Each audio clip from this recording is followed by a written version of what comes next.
Are you ready? Can Crush Us. It don't really get no better than this the podcast that you're looking for if you're really heavy into wrestling. Hosted by the Mark. Energy that's so amazing. Gotta keep it entertaining. Rep the Can Crusher Nation. Yeah, you know what's going down in the ring. Lights out when you hit a ding ding. Knock 'em out like boom, bada bing. Hold it down, you can crown me the king. Gotta shout out to the Miz and Duke the Dumpster. We choke slamming everybody, power driving, hit 'em with a face buster. Yeah, this the show you need and it ain't no need for waiting. Mark, hold it down for the Can Crusher Nation. All about wrestling and keep it entertaining. Can Crushers Wrestling Podcast. Time to break 'em, let's go. Yeah. Can Crushers. Yeah. Can Crushers. Let's go. Hey, this is former WWE superstar Duke the Dumpster Drosy, and you are listening to the Can Crushers Podcast. That was a good one. It was a good one. He even had an octave break. Cockles are ready. Hey, man, the cockles are ready. I had an octave break going on in there, and maybe this tea's actually doing something. I might have to have it more often beforehand. Tea is supposed to be good for your vocals. I think like real people, like opera singers and stuff do that. I'm sure they do, but obviously I'm not singing opera. Maybe some Lady Gaga in the car, but nothing too crazy going on here. But Vanilla Jack Daniels and Coke also does it. I have 4 new beers in the fridge right now waiting for me to break them open, 2 of which you probably could guess what they are. 2 are from a local brewery down in Crawford County area, just out on the border of Ohio. Are you drinking them all tonight? No, I'm not going to drink them all tonight, but there's 4 packs of each, so I have all this beer in the fridge. So I'm definitely going to break into what is the one in Crawford County called Mortal's Key, which was fantastic. It's a cool little brewery down there, so excited to finally get back and try some. Huh? Well, I need to make a trip there. I need to make trips everywhere. But hey, whenever you get up here, you got a lot of trips to make. We got to take you around the horn. By the way, welcome to Can Crushers Wrestling Podcast. I'm Mark. This is a wrestling podcast? That's Sir Michael Jenks.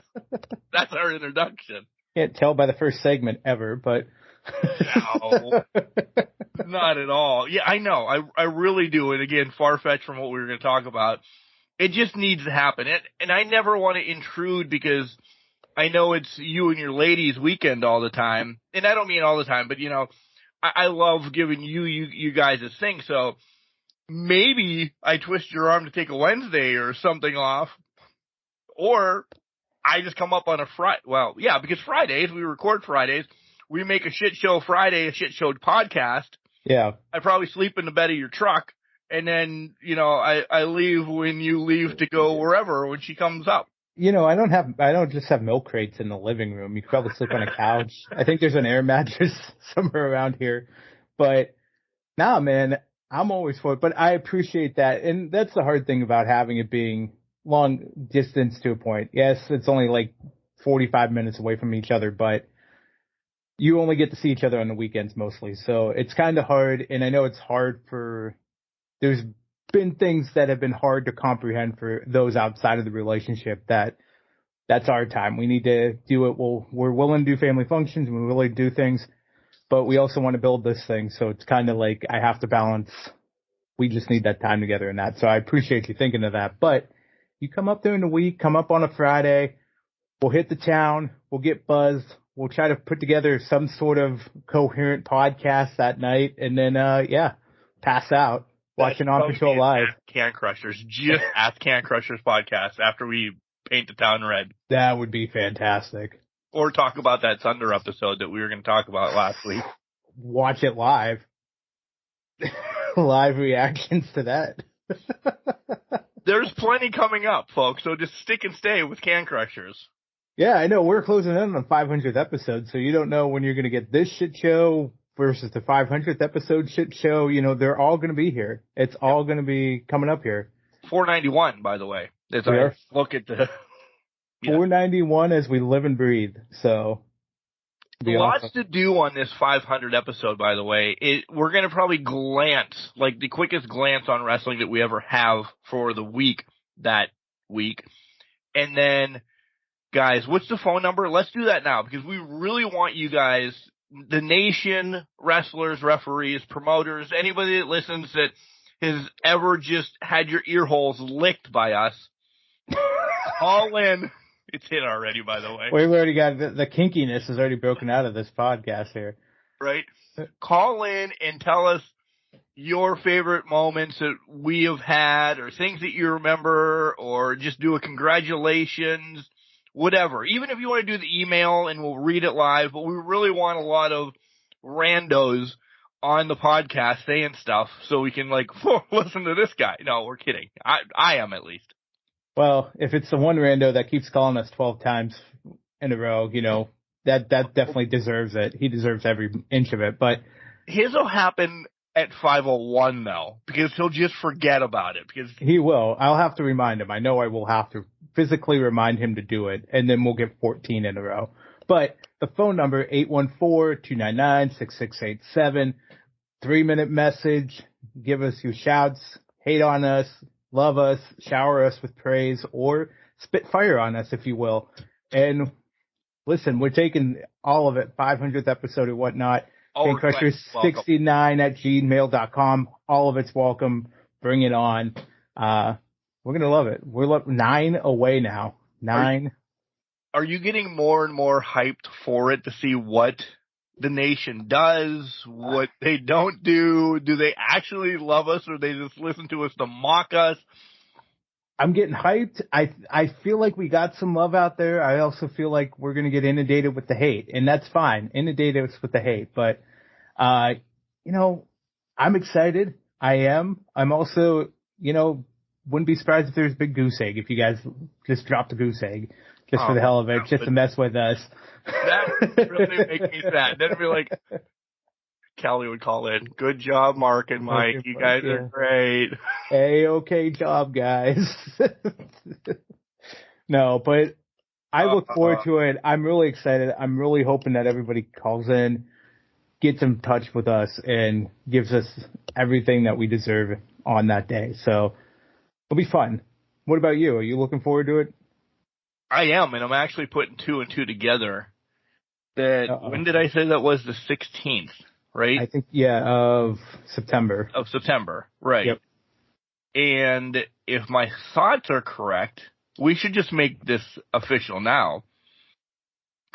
Pitt is away that weekend, so I will not need to be in Pittsburgh on a Saturday. So why don't we do this whole drink in the town and recording everything that Friday if you're open? 9:15? I think I am open. I'll double check the calendar, but I'm pretty sure I am plastered open at this point. Sounds like a date. We're gonna get you all around town then. Do you have vacation days? Because I'll feel bad if I come up with 7 o'clock. I got plenty of vacation days. Knocking at your door. I'm ready to get drunk. First of all, I'm up at 5, so that's fine. Bailey can finally meet you, despite her putting in her 2 cents every week on this podcast. And then, I got vacation days, so now I got to write it down though, because it's in pen right now. Jenks Day is what it's going as. 9:15 takeoff. Drunk Fest. Erie Cane Crusher Drunk Fest. So we'll throw that out there as well. We're going to be painting Erie red. If you see us, and you know what, that'll probably be a great day for us to wear our apparel. Yes, very much so. So if you see us out and about, buy us a drink, have a drink with us, leave us something on my phone, oh God, this is going to be an episode. This will be a fantastic episode. I will say it now. I will make sure we are getting home safely. Right. So at least one of us will be sober to get us home. Right. I'm going to bring all of this up. We're going to sit across from tables, and we're going to do set it up. We can set it up. I can set up the living room if you want to do it there, and just have the big screen. We'll put something on. We'll go for it. Thunder, a rumble, or some shit going on over there, and then be fantastic.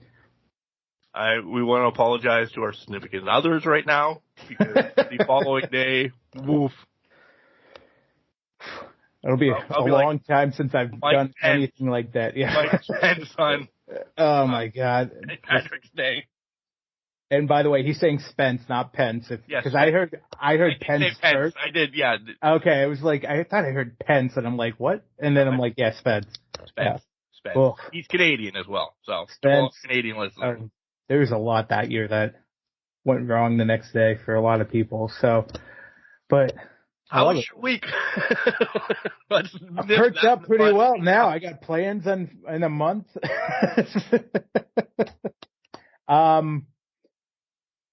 Excuse me. The week went relatively okay. Nothing too amazing happening. Work's going to get super crazy here in the next couple weeks in that. So that day off in the 15th next month is probably going to be well needed at that point. So, yeah, we're so busy at work. Can't complain too much about anything going on personal wise. Tomorrow I got to give Sir Cody Hetrick a little shout out for this joke that I'm about to make here, but, apparently I'm going to a WWE event tomorrow night because Flow Rider's playing and Celebrate Erie Days. So, that's the only time he comes out. So hopefully, see some elbows or something. I don't know. Hopefully not on me, but, yeah, and I got fantasy draft starting up here for football. One was last night. I have another one tomorrow in person. A week from our recording time, we have my league that both of us are in. So busy time coming up here for a lot of things in that regard. As for me, my time is going to come at a screeching halt. The pool closes as of today when you guys are listening. So that's extra hours in a day that I don't have to be around. Yeah. Kind of a rough overall night last night. Things just hit the wrong way, and I put a TikTok up that I shouldn't have, but I'll never take it down because that's how I felt at the moment, about just being in a spot that, again, you guys were very mental health awareness around here. I had a day yesterday. I had a day that it was just rough. I went to bed, woke up, the sun was there, and I'm okay today. It's just, you got to know when to shut down, and I wasn't shutting down last night. Sometimes it's very hard to shut down in that. Now, I haven't seen this TikTok in general because I haven't been on TikTok that much today, but I would say there are times where you just need to shut down the world and walk away. And you know what? Hey, if that's how you were feeling in the moment, you got to let it out. And to that point, that's a duet, by the way. I was just pointing to a duet of somebody saying something, and I'm like, yeah, I agree with this fucker right now. Well, that's fair. I mean, to that point, everybody, you agreed with them, or even if you were just recording something that was top of mind at that point, it's like journaling. It's like writing down what your thoughts and feelings were. You have to get it out. You have to express it. And somebody hits something, nailing it on the head. You're like, this motherfucker right here. This guy got me, and I need to duet this whatsoever. So, I mean, I give you props for that. I have not done any TikTok. You know this. I haven't recorded one. I watch them. I haven't recorded them. This face is built for radio more than anything. So we'll stay off there as much as possible from recording. But hey, more power to you. If it made sense in the moment and you were feeling it, do it. Like I said, the sun rose and I'm fine. I'm chipper. It wasn't even a smile thing. Whatever. Go follow me. M Martinez 70. I don't even know what my fucking TikTok handle is. I'm in my wrestling gear, so just follow that. You'll find me. Otherwise, like I said, my days are slowing down. That's cool. I'm excited for a little bit of a nothing for a while until about November to kind of chip away. And I agree. Next Friday we have the fantasy draft. Mm-hmm. Me and you. Yep. And the following day I have my live one with Bailey coming with me. Bailey's she's jumped teams. I don't like this one bit. Good. She wants to be part of Paws Patrol this year. I mean, the name is pretty much invites that for her. So you can't go over with better than Gandell. It's just doesn't relate. Doesn't hit with the kids. The kids that we have right now. The Saturday fantasy draft is we're picking teams, and then there's steaks and there's beers and there's the whole fantasy draft thing. Probably need, listen, a little bit of an alcoholic moment here for the next couple weeks. You get that. There's rides of plenty, so, all will be safe. But yeah, kind of excited. And as you guys are listening to this, I probably am just playing video games. Wife works the morning to afternoon shift. The son works the night to the evening shift. The wife has a party or something going on, or vice versa. Whatever. It's me and the dogs tomorrow. And it's really the only thing I have on docket, wrestling and baseball. Maybe a little bit of hunting. Nothing wrong with that. By the way. Yeah.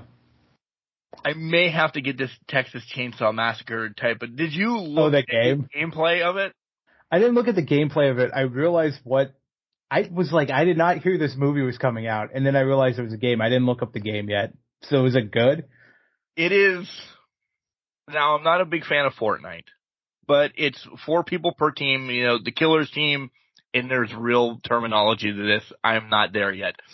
There's the killer's team, and then the people have to run away from the killer's team, and there's not a lot of, specialties that you do, so it's just fucking hide and seek from Leatherface, and it looks even 46-year-old man can do it and be fine because you're not getting sniped from, Alaska when you're down in Guam. Right. It's literally hide and seek. So I may dabble into that. This reminds me now, I don't know if you've seen this game out, but it's been out for a while, called Death by Daylight. And it's had add-ons with actual serial killers that they've had in movies, but it's essentially there's one killer and you're in a room with everybody else, 5 other people. And you're basically, if you're the killer, you're hunting those other people. If you're that person, you're trying to get away from the killer and kill them as well. Is that on console too? It's on console too. Oh, maybe that sounds better because then it's 1 versus all. It's 1 versus all. And then I think I don't know a lot about it because I haven't played it yet, but I do think the killer does get some special abilities because obviously a lot of these killers are supernatural, stamina, human, whatnot. Right. So depending on what they have in the game, I know they have Ghostface. I think they have Freddy Krueger. I know they have different other licenses for other serial killers. So I'm going to be downloading a shit ton of DLCs tomorrow, spending a lot of money is what you're telling me? You might be. I don't know if what's included in the actual game, but it's worth looking into. From the gameplay I've seen, at least this is what I think I was watching, it looks pretty fucking good, and I'd be scared shitless and shit in my pants if I was a person getting chased. Yeah. So I'm probably up on that. Because again, it's 1 versus 10 or whatever it is, and then there's no specialty. You're just trying to run away from people. So, I'm excited about that. That could be something fun. And that's an online game that you really can't mod or do anything.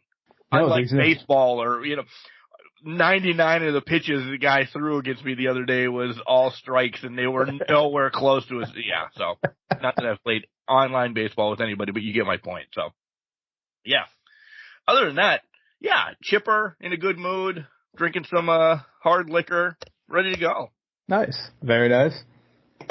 I'll be drinking in the next segment here, so we'll be kicking off that as well. But it sounds like we got 2 good weeks ahead. I wish I had you Saturday a little bit, though, because that seems very relaxing. And I'm going to be running fantasy football, something in between when the girlfriend comes up, Flow Rider at night.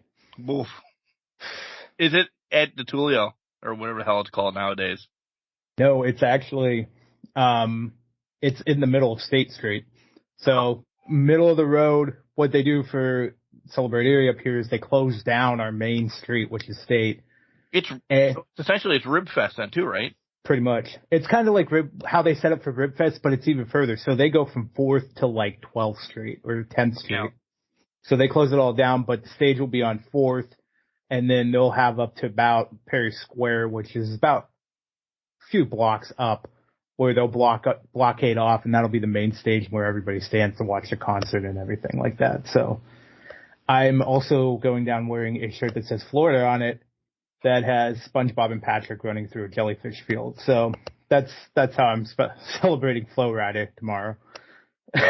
God love your wife, because she's going to be dealing with so much. This shirt, Kimberly approved, by the way. So you're welcome. Oh, well then never mind. If she approved it, if Kimberly approved of it. She thinks it's fucking hilarious, so she's all about this right now. So good. She's excited for this concert.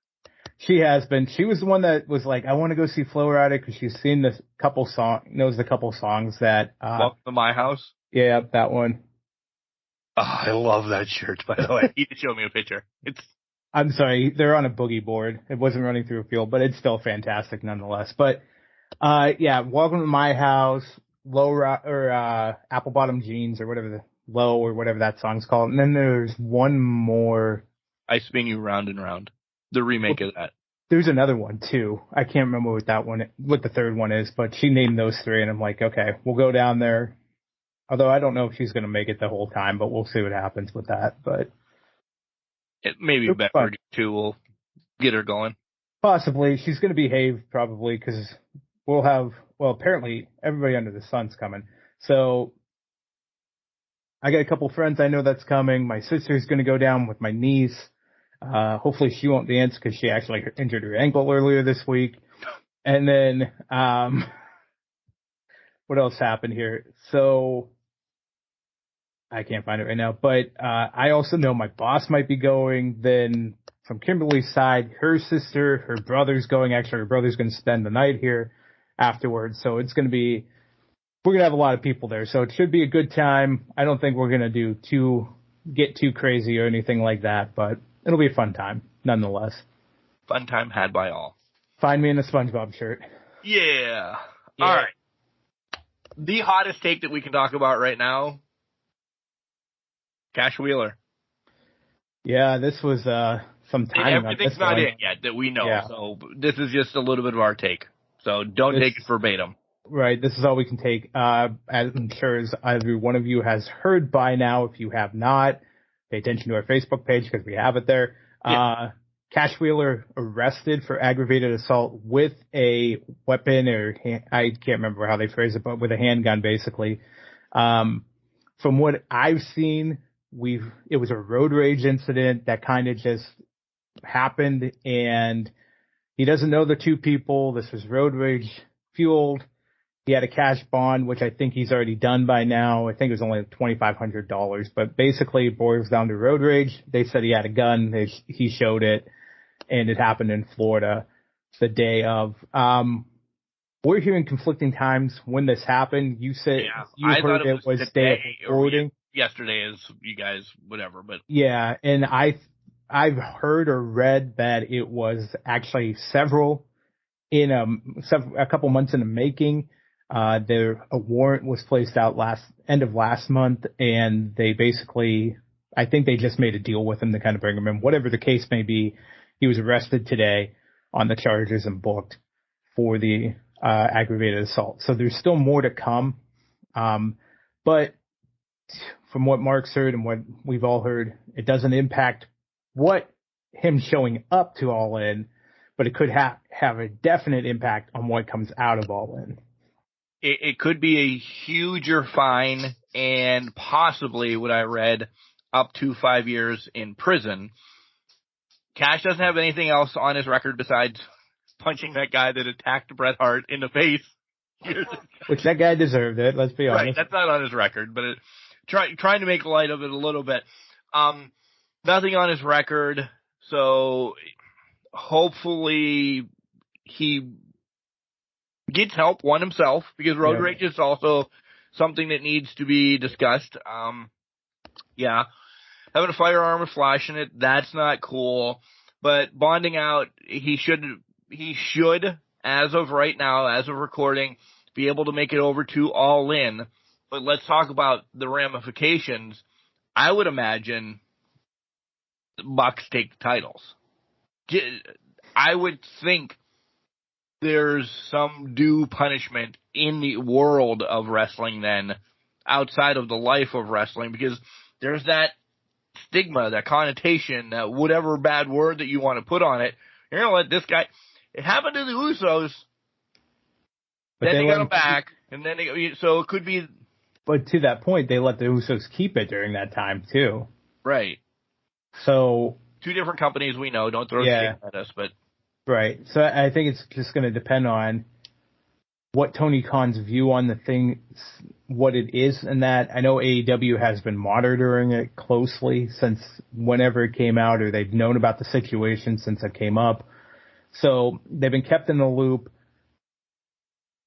They could just sit back and say, well, until you're either found guilty or innocent, we can't really do anything with you, because that's what we've seen in the NFL as well. Again, a separate company in a separate world, basically. But the NFL kind of plays by those rules, too. For the most part, we know there's times that they don't, but they kind of play by that. We'll see what the results are coming out of what you've done, what the real-world implications are, and then we'll assess what we need to do for that. At the end of the day, it's business. If you're going to pick a team to take it off of them, I guess the Young Bucks aren't the worst choice in the world. Right.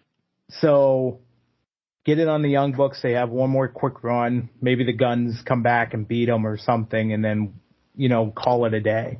But that would be such a terrible end for that FTR title reign. But again, if you did it, you got to pay the consequences. There's nothing against this. I'm a fan of the FTR, but I can't condone actions that don't. I just can't condone those actions. Right. So, we're not going to be doing this on the 15th. Yeah, we're not doing this on the 15th at all. There will be none of this. Trust me. But yeah, so that's the hottest topic right now. Probably more has been leaked or released as we're recording and into tomorrow, so you guys might know more. Another one I want to bounce back that's still in the legal system. Sunny had her trial date essentially on Monday and pled no contest. And listen, what a career she had, and then the loss of Chris, and we've seen the dark side of Sunny and Chris and all of that. Talk about having the world by the balls and then just away. Drugs, I understand, this, that, and the other thing. I hope she gets the help that she really needs. As the what am I trying to say? As the young, horny teenager. Oh, prepubescent. Yeah, thank you. Yeah, there you go. One of my favorites, amazing, this, that, and the other thing. Growing up, she just had a rougher life. I feel for her, but fuck, she's really just done herself in. I think it's time that she probably does just stay. And that's mean to say, but she probably should just be locked up. Well, when it's one thing after another like that, it's a snowball effect. And to your point, drugs, this is the perfect example of drugs will do everything to damage you and tear you down. You're right. She had the world by the balls. I mean, probably literally in the company back in the 90s, but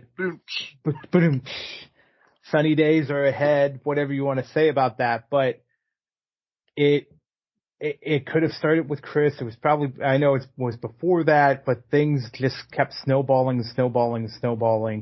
Sometimes you just can't get out of that. And if you don't want to admit the problem, there's nothing you can do. Nobody can do anything about it. So the problem is the problem, and the problem will stay.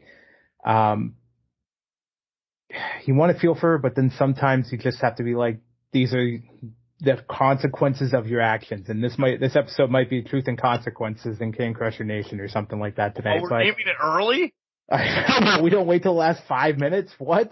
But first 2 hot topics, consequences of your actions, have kind of popped up for both people. It's unfortunate. It is. I mean, she blew my mind when I saw her come out with LOD in WrestleMania 14 as a young lad. Wow. But at the same time, now it's like, rough. So it happens. It happens. It happens to anybody, it can come up and just tear you down right out of the gate. So it's an unfortunate situation all around. And I pray for the people's lives that she is affected by everything she's done.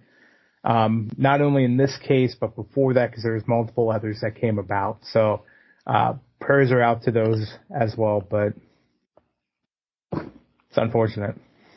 I have one more, and then I know you have one. Billy Corgan earlier this week said everything that Tyrus touches turns into gold. Brodus Clay? What?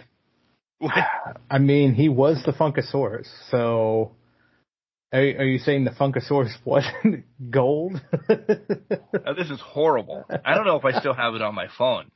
He showed up at a wrestling event in Altoona when the family would go and this, that, and the other. We took a picture with him. Ethan loved him. Ethan loved this guy. Oh, my God. I do have it. Yeah. Oh, yeah. Oh, man. Well, he looks so thrilled to be there right now. Right? That was 2015, so it's relatively really close to his release of WWE. Yeah, it had to have been like right after that or something like that. But yeah. Now face of NWA, and Fox News in some capacities too. But I don't know if he was really the gold that Billy Corgan has been saying. Maybe smashed too many pumpkins in his heyday, but I think the true gold that came out of that group is now an Impact. Yeah. So, and if we're talking Naomi, Trinity, but Brodus was Brodus. He did his thing. I know Tyrus is doing his thing in NWA and that now, but there's not been a title defense, I think, since April. I was going to say, it's been a while since he's had a true title defense. So I think he has EC3 coming up here in the next couple months in a bull rope match, I think I saw. Yeah. But Billy. It's rough. Billy. NWA pre-COVID had, I think, the best thing going. Well, they had a roster like nothing at that point. YouTube rostered. Yeah. And they had probably the best thing going. And not that COVID was good for anybody. I mean, Daily Place was great for AEW. The Thunderdome was good for the WWE. They had their own studio. And I understand people wouldn't travel, this, that, and the other thing, and you weren't supposed to, but they had their own studio that they could have kept making their shtick, their shows. And they took a hiatus longer than anybody else. Mm-hmm. And then you just forgot about NWA. And there's a lot of good talent there. There's a lot of young talent. I will always bring up Maddie Rankowski. She's a tag team champion right now there. I love her. I'll watch her indie stuff. I won't watch her NWA stuff just because it's not as good as her indie stuff. And that's sad to say. Right. Well, I think it shows what kind of creative control they're kind of holding on people right now to where you can't fully blossom what it had. There was special in NWA Power and what they were pumping out on YouTube every day or every week back before COVID. That long hiatus almost crippled them because if you think about it, a lot of that talent went elsewhere. They found jobs in AEW, WWE. They were picked out of there, Impact at some capacity. So when it did come back, it was very limited in the talent that they had in place. And now they still have some great talent like you were naming, but same time, if you're kind of controlling the creative and not really giving them the space to fly and blossom and break out of their shell, it kind of restricts what you can do and what you can showcase and be a major player on the big stage. I have one more point about that interview, but I want to finish off this topic first. And the other thing I want to say real quick is if you're going to charge me for a weekly show on Fight, I haven't subscribed to ROH. I'm not subscribing to Fight. NWA Fight. Well, and that's the big, I mean, listen, ROH is getting more and more, almost getting me now this week. You got Joe letting Stokely fall to place first on the mat as his tag team partner, and Stokely was a dead body at that point. You're getting Billy Starks. You're getting a lot of great stuff on ROH. Okay, so now that's building up. what's NWA done recently that kind of catches your eye, catches your attraction? And maybe it's that marketing piece of it too that I think they're missing. Because if you think about it, when they had NW Power, when they were cranking it all out before COVID, they had a strong marketing presence. I would see it every week. I'd at least see highlights and see something out there. And maybe it's my algorithms are screwed up, but I'm not seeing that as much anymore. It's not, the love's not there, the care's not there to kind of promote it and move it, the stick and needle on it. And I think that's another big thing too. If your marketing's not there, people aren't going to see your product. People aren't going to know about you. Exactly. 100%. All right. What was the other thing you wanted to bring up about that? Well, he mentioned something, and I think this is all from the same interview with Chris Van Fleet or whatever his name is. Yeah, whatever that other big. Whatever that big podcaster guy's name is, but we don't need him. He made a comment about, and I want to see what your thoughts on this are. He said before All In, before Wembley and all this stuff, because they were talking about Forbidden Doors and whatnot, he said if Impact, NWA, AEW, and I think he threw New Japan in there, all got together and did a super show, it would be bigger than WrestleMania ever was. And this was before All In was announced. He said if they would have did this before All In, this would have been what All In was times 10 or something like that. He was very much in the camp of it would have been a super indie show that would have rivaled or beaten WrestleMania. Now, I will agree with that because of New Japan, AEW, Impact, or whatever other one. He's riding the coattails of all of those. Right. Again, there is talent. I'm not shitting on NWA. It's just marketing probably is the best thing that you said, and I'm not saying that you've not said anything great. But there's a lot of youngsters in there that I like. And I know it's on Fight. It's just, it's the chance of getting the time to watch it. It's not a set time for me, so I don't have to record it. I have to make time to watch it on Fight. I have to pay to watch it on Fight. So yes, I completely agree with him. They would have rivaled anything. I agree. Yeah. How many people from NWA would have been on the card, though? Let me put it that way. Yeah, well, that's exactly the point, because you're a small fish that's getting into really big waters at that point. Even with Impact, you're kind of in that bigger water of sorts. So, unfortunately, the name brand of what NWA is does not carry what it did in the 80s/early 90s. Not at all. And that sucks, because AWA was always my favorite, but that was territory. Yep. That was definitely territory. NWA, once it got into, there was really no territories anymore. NWA I would pick over WWF all the time. Yep. No, I completely understand. And that was wholeheartedly, if I would have grown up in that era and not been 2 years old by the end of the 80s, that would have been my shtick. I would have been all for that, because if you think about it, WWF at the time didn't really get the ball rolling until 87, 88, 89. I would argue 88, 89 is when they really were going all steam ahead.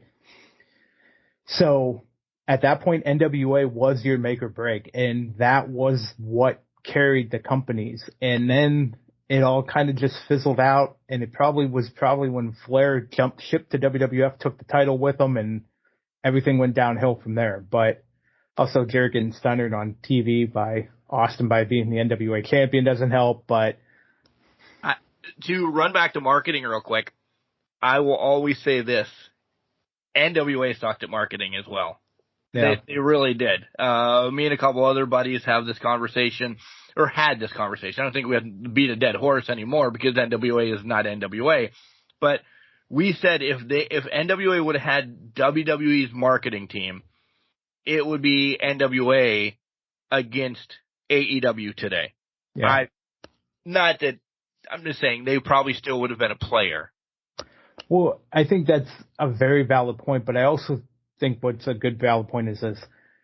Your marketing strategy could have worked in the 80s and 90s but that doesn't mean it works today or the Right. 90s, 2000s. So I think if you don't grow your marketing strategy, you're fucking yourself out of a lot of money and a lot of growth and all that.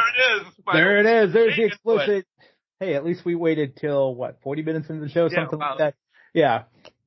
But that's the whole point, is if you're not growing your marketing strategy or adapting your strategy to get across, to meet the new market, meet the new generation in that, you're falling flat on your face. And I think that's where NWA kind of fell flat, and it was relying too much on the territorial recognition and name brands, because that's why you saw it.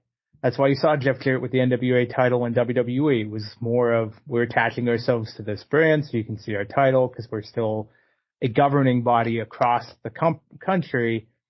But then it started getting relegated to smaller and smaller promotions like Impact, and then it had to have its own thing. With NWA Southeast. That's right. When Tiger King was part of it. Yes, I do remember that. So it kept getting smaller and smaller, what the brand was. And while it was producing name talent for them, those names weren't really growing in the industry unless they got out. So, when was the last time you saw the Tiger King before you today? Well, you don't have to answer that. It's at least 2020, I think. We need more Tiger King. What's he doing? He's in prison, so he's not really doing much. We need series 4 of this or something. I lived for those, by the way. Lived for those. Those were the greatest. Those were the COVID times. The COVID times, if COVID times produced one thing, and this was probably the perfect circle. We were in COVID lockdown for 2 weeks at that point. Tiger King rolled out, and it was fucking like, oh my God, this is the funniest thing ever. We finally have a piece of the outside world, and it's this crazy asshole. Right. And now, those were the simpler times of COVID. They really were. It was just starting out. You didn't know what was bad about it, how terrible it was. And we just had Tiger King to keep us entertained because we were desperate for something, since we couldn't go out and hooliganize at that point.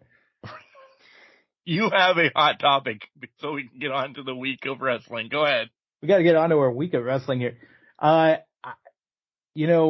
If there's one thing we've taken away, we knew Collision was Punk's show, but he is ruling the backstage environment with an iron fist from what we're seeing now. Throwing indie wrestlers, not throwing them out, but they're getting there. They're like, whoop, I'm leaving. What the hell? Ryan Nemeth, who's on the AEW roster, is basically being told, get the fuck out. You made a comment about me on Twitter, so I want nothing to do with you. These are the reports coming out of there by PW Torch.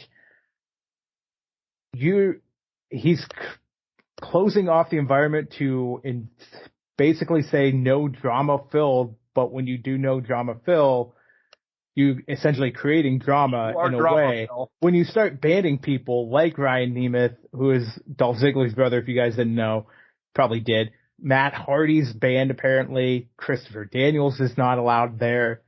And it's like, we're banning lots left and right. The Elite's not allowed to show up that often. It's him and Hangman fought, and then they apologized. Well, he apologized to Hangman earlier. And then he cut a promo on Hangman, and now Hangman was turned away at Greensboro and told, you have to go record your promo for somewhere else, apparently. So let me ask you this, and this is a serious question in the mock hot topics that we bring up. How long does Collision last? I hate to say this, but it's probably as long as his contract lasts, because it's an ego stroke right now, from the most part. That's what it seems like. This is what these stories that are coming out is basically saying. It's his show. He runs it. He fights 45 minutes every Saturday night, He fights 45 minutes in the main event every Saturday night, whether it's with the tag teams or sometimes it by himself. I think it's as long as his contract lasts, to be honest. And even after that, though, I would love to see it go further, but I just don't think it'll have the legs after he's gone, because they're making it so dependent on him. Right, and that's the point that I was getting to. Once it's not dependent on him, and you have pissed 66% of the, I'm not going to say 75, but I'm not going to say only half. So like 66% of the roster off that don't want to go there, even though that he's not there anymore. There's going to be a fracture. There is a fracture right now, but in a sense that you're going to be like, all right, you're only paying me to fight Dynamite or Rampage, which is recorded prior to Dynamite or after Dynamite, whatever the hell. But I don't have to make that second day on my contract because I've got thrown out of Collision 2 years ago. And you can't turn around and tell me, oh, you're welcome back now because he's gone. That's just not how that works. It's done. It's over with. I'm not going. And they have every right to refuse it at that point. I would imagine. Yeah. So honestly, when you do this is what happens with special treatment, though. It becomes very toxic very, very quickly. And it's putting on great shows, by the way. I will say this. Hey, you're right. It's putting on fantastic shows, and maybe that's because the culture that they are building back there is fantastic. I'm not arguing that. But when you start kicking people out and start really protecting what it is, it can be kind of toxic as the company as a whole. I should clarify my statements and say that. Company as a whole, it can be very toxic. Now, in that little in that little group, it might not be toxic. It might be just what everybody in that group needs and wants and can abide by, which is fantastic. If that works for you, great. But again, if you're being toxic to the entire company, where does that leave your roster? To your point, the 66% of your roster that's left over, there's a lot of resentment. There's a lot of people walking away 2 weeks whenever their contract's up and saying, well, he gets special treatment, but I don't get special treatment. Some people might know their place, but then you have some people that are like, nah, man, I'm as big a star as him. I can go with him. I can beat him. That's kind of where it starts hitting that. Once you get up in that upper echelon, there's a lot of problems that come up there. You brought up contract, so this wasn't on the notes, but it just sprung me. Lacey Evans' contract runs out. Oh yeah, this one, yeah. And she opened a coffee shop today, by the way. She did. Or wherever she's from. Yeah, she's Macy. Her real name Estrella. Estrella, I think it is. Yeah. Congratulations to her for opening the coffee shop in that, and hopefully it's successful in that and whatever venture she does. We kind of figured it was coming when everything started falling flat. Really, after the Southern Belle thing. After she went away from Southern Belle, it was done. And then the Slaughter thing kind of just that killed writing it on the wall. Yeah. Would you be interested if she pops back up here or there? No. To be honest, I don't. I was interested in the Southern Belle gimmick because I think NXT that's is her best run. Agreed. And the first year or so she was on the main roster, she had a great series with Becky. She didn't win it, but she was in the main event. She was doing a lot of good things with Becky. That had a lot of momentum in it. And it just kind of started falling flat. I don't know if it just ran its course or what was the case in that particular thing, but it just didn't hit. And now I'm kind of like, I don't think about her ever. So. Some have said, and I'm not saying who because I don't remember, but I read it probably 2 times, that she was essentially punished by the WWE because she was going to have her big role on the main roster with Charlotte. Yeah. And then she got pregnant.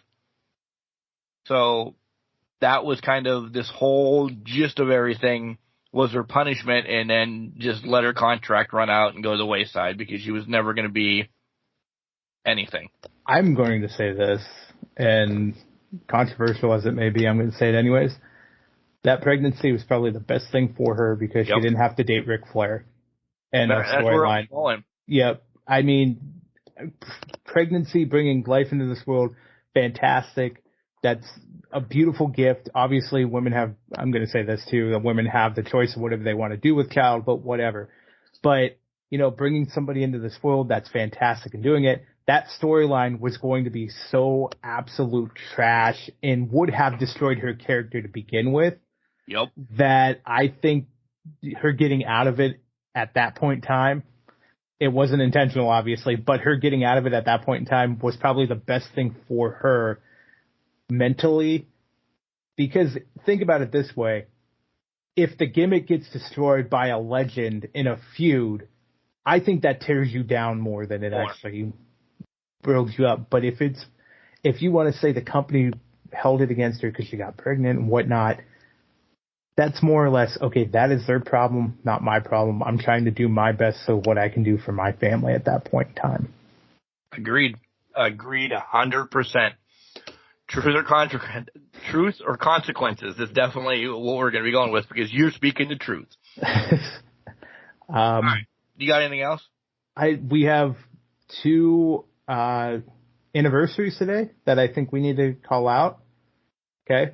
The first one, really how much you geeked out when it happened. 2 years ago, the fans sang along to Judas when his music was banned against MJF. So I can't believe that was 2 years ago today. Oh. That was singing to it now. Singing to it now. And 30 years ago today was the absolute greatest debut in professional wrestling history. Mark, do you know what debut it was? The Repo Man? No. It was Shockmaster's debut 30 years ago today. Just as bad. As we're recording 30 years ago today. Yeah, Shockmaster debuted. Oh, God. Debut. Fred Ottman. God bless you. Then you're still alive, so still God bless you. Yeah, God bless you. His comeback on the Edge and Christian show, still one of the funniest things I think I've ever witnessed on the WWE. Why did you look that up? Please tell me that, just popped up. It popped up in X, yes, earlier today, and I'm like, oh, this is being liked, favorited, whatever I can do to it, because I'm bringing this up on the show when we record tonight. God. All right. Breaking news on the podcast. You might have seen it on the socials, though. Hey, we have a WWE shop.com code. What? And it's been linked to our podcast for the last couple of weeks. Mark has forgotten to bring it up on the show. So if you use that link, it's in every podcast. I usually post it once a week on our socials as well. You will get a discount. And listen, I'm going to pull the fourth wall down. I can't say it's going to be 5%, 10%, 20%, 100%, nothing percent. I don't know. Because that's what was in the writing when I signed up and we did all this. It just said that you'll get a discount. So, use the code. It's in the show notes and shop on WWEshop.com. Get your discount. I'm sure we're going to lose that sponsorship because they just want me to say, you'll get a discount. We're fucking truthful here. I don't know how much you're going to get off. Hey, we said it. We fulfilled our commitment. That's all I'm saying. Right. So we're good. Right. So use a discount. Click on it. Do what you got to do, guys. Buy something. Buy a new Roman Reigns shirt. Solo shirt. What shirt are you buying? I'm really leaning towards, I was thinking like NWO hoodies, or I really want the Macho Man purple cutoff. I think that would be pretty sick to have. I think I'm going to buy the $50,000 Ric Flair belt. Oh. I wonder how much that's nice. Good luck with that. You get nothing off of that, I'm sure. It'll be like $10 or something. 10% off. 10% off would be good. $5,000 at least. Yeah, that would be good. But maybe it's only $10 off. Yeah, I don't know. One of the rhinestones.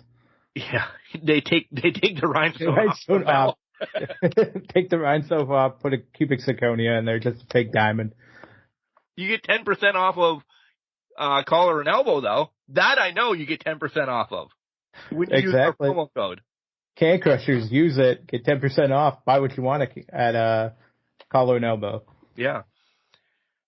IMDb, Spotify, iHeart, Google Play, Alexa, and Podurama, along with like 75 others, is where you can hear us. And right now, Podurama is offering 50% off a lifetime membership. And it's really cool. Podurama, you need to start saying this one, by the way.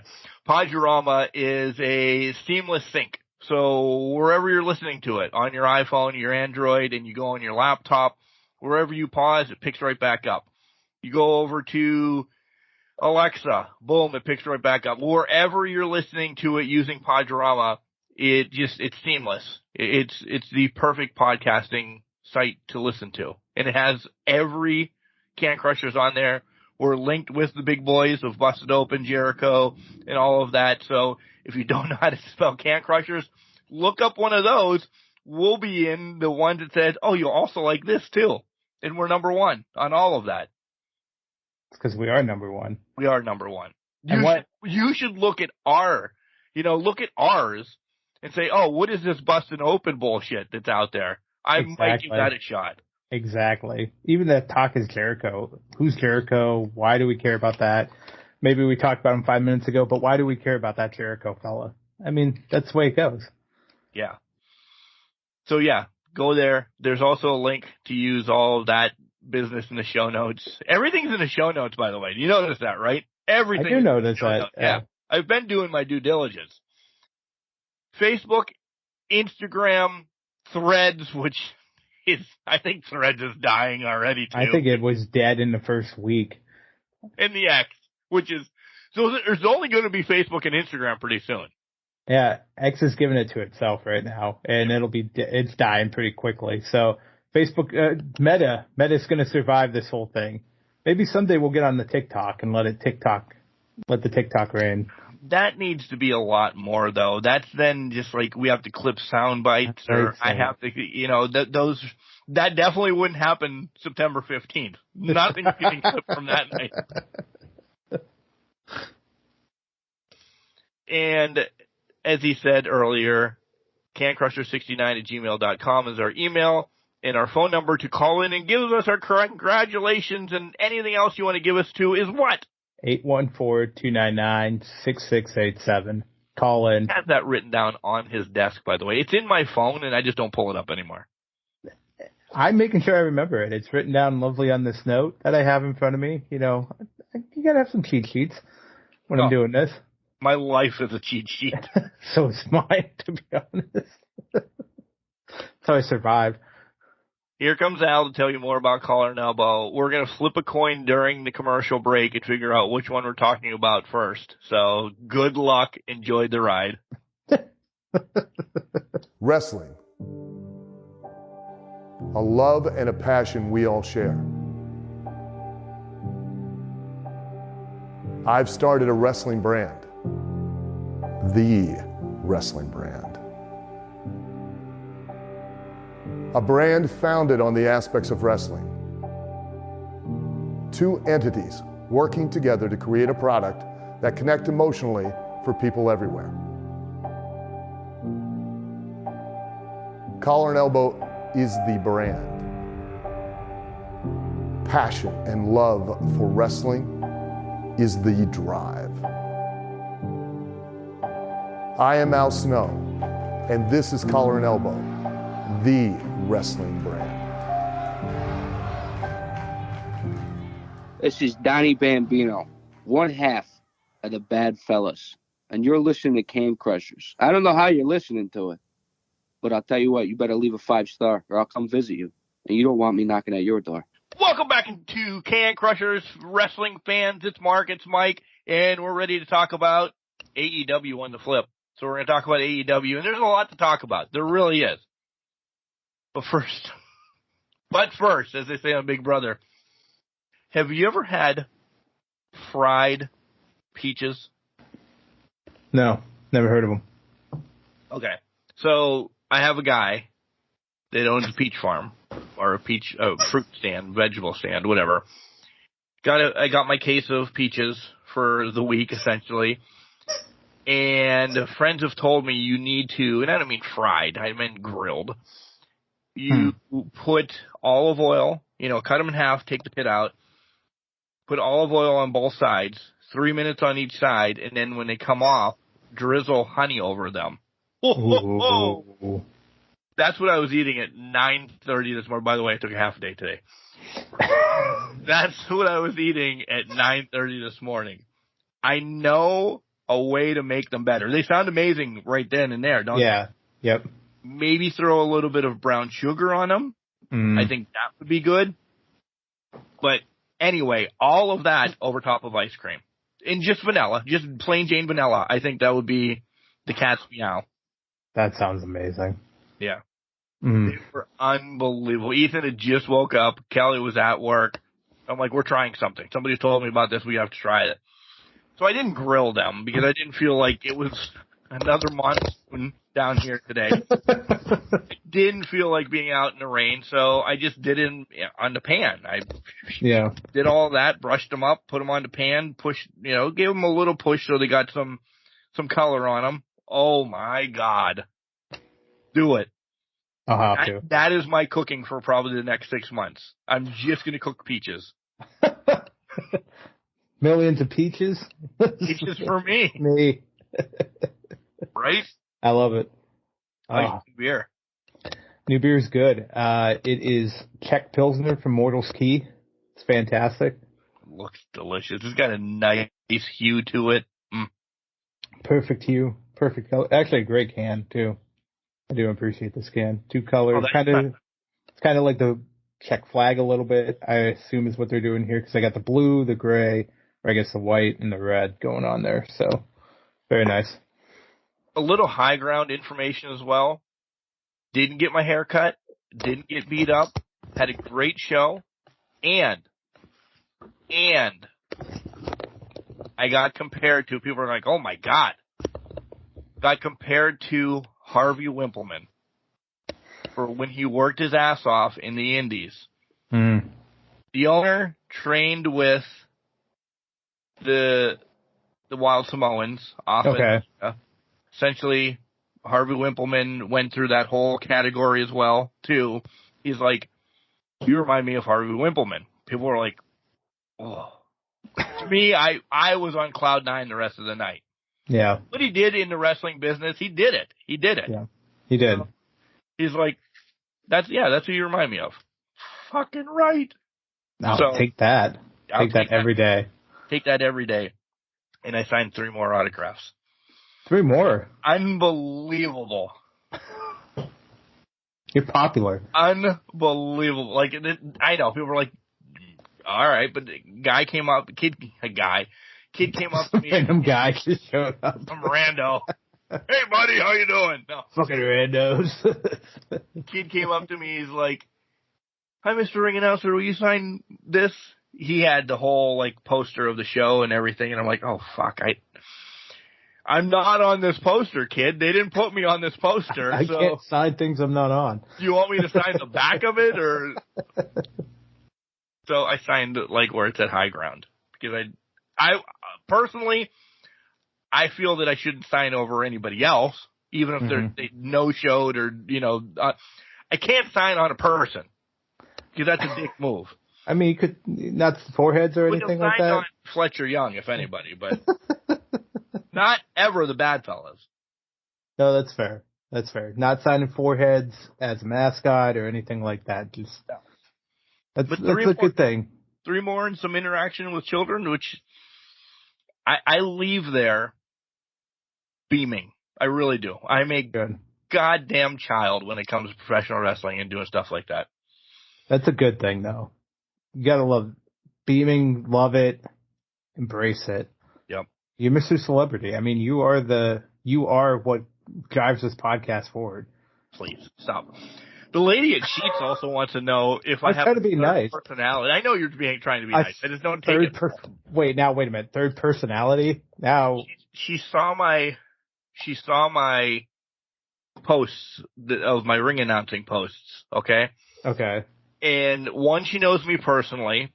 2, she knows work Mark. When I go in to grab something to eat, I'm in and out. I don't want to fucking talk to anybody. I'm here for food. I want to leave.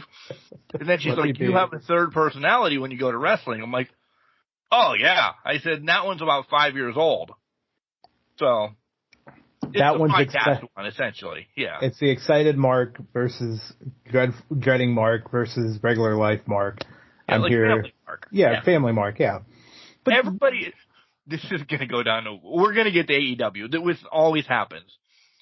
Everybody has those. 3%. Yeah, I was going to say that. Everybody has those. And you have your social personality, your work personality, and your home personality. And who you are at home is who you truly are, but when you're out and about, you showcase, you put on a face, if you will. Wrestling Mark, to that extent, though, is Kid Mark, 100%. And he's it's your entire personality turned up to 10. And I fucking hate that saying, but that really is.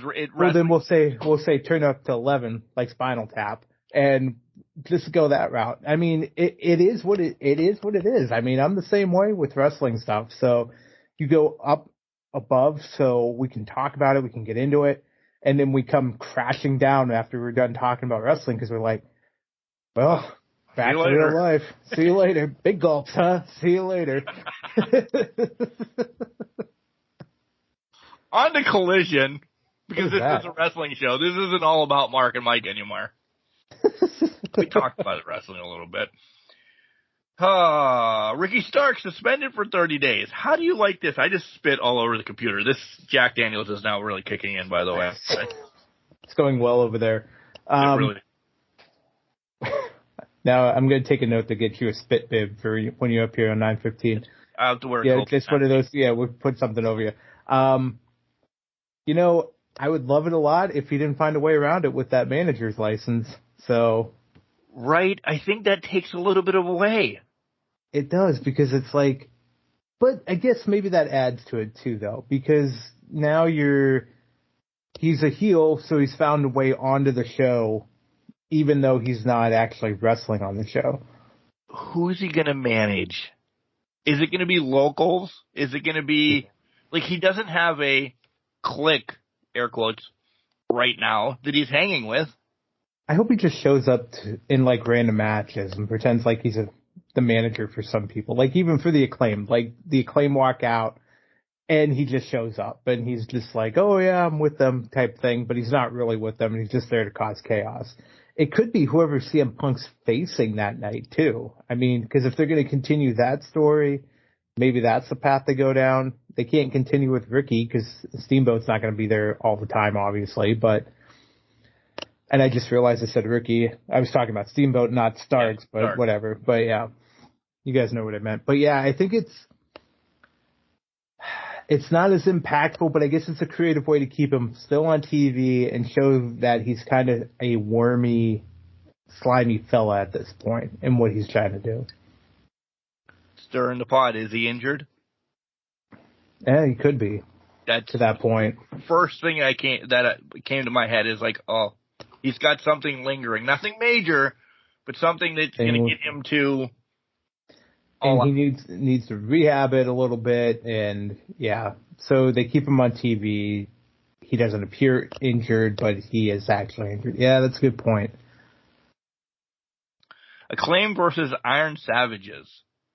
Were these not Bear Country? I thought the same 6 months ago. I keep seeing them pop up, but I thought they were Bear Country at one point. I thought the same thing, but I think the littler guy isn't as big as the little guy in Bear Country. Does that make sense, what I'm trying to say? Yeah, so I think one of them still... Yeah! That was sorry, I didn't mean to go like that, but I feel like the one guy still was a part of Bear Country, and they just had to replace his coworker. Maybe something happened with that team. I don't know. Maybe somebody got fired or something. I can't remember, but... There's too many, and it carried over to Wednesday as well. So I'm just going to loop all of Acclaim stuff essentially here.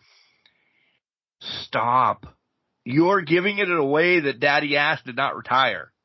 Like, this was supposed to be, hey, reference after reference. Like, they talked more about the references of Daddy Ass in this match than they talked about the match that was going on again. Just that he's retired. Look at his boots. His boots are hung up. His boots are over there. His boots. He retired. But listen, he's fighting an indie show somewhere like up in Poughkeepsie, New York this weekend. So he's not retired.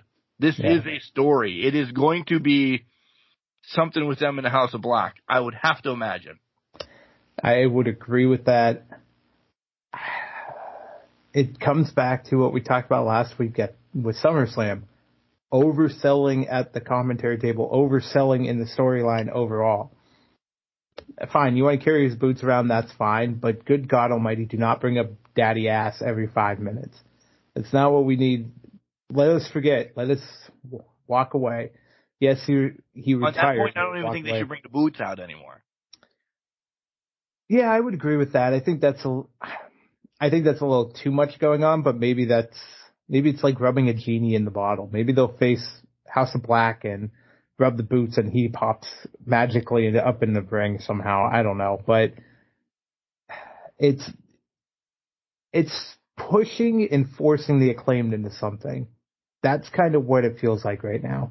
When we get to Wednesday, I have something that they should have done that I got mad that they didn't. But Willow and Stat against Mercedes and Diamante.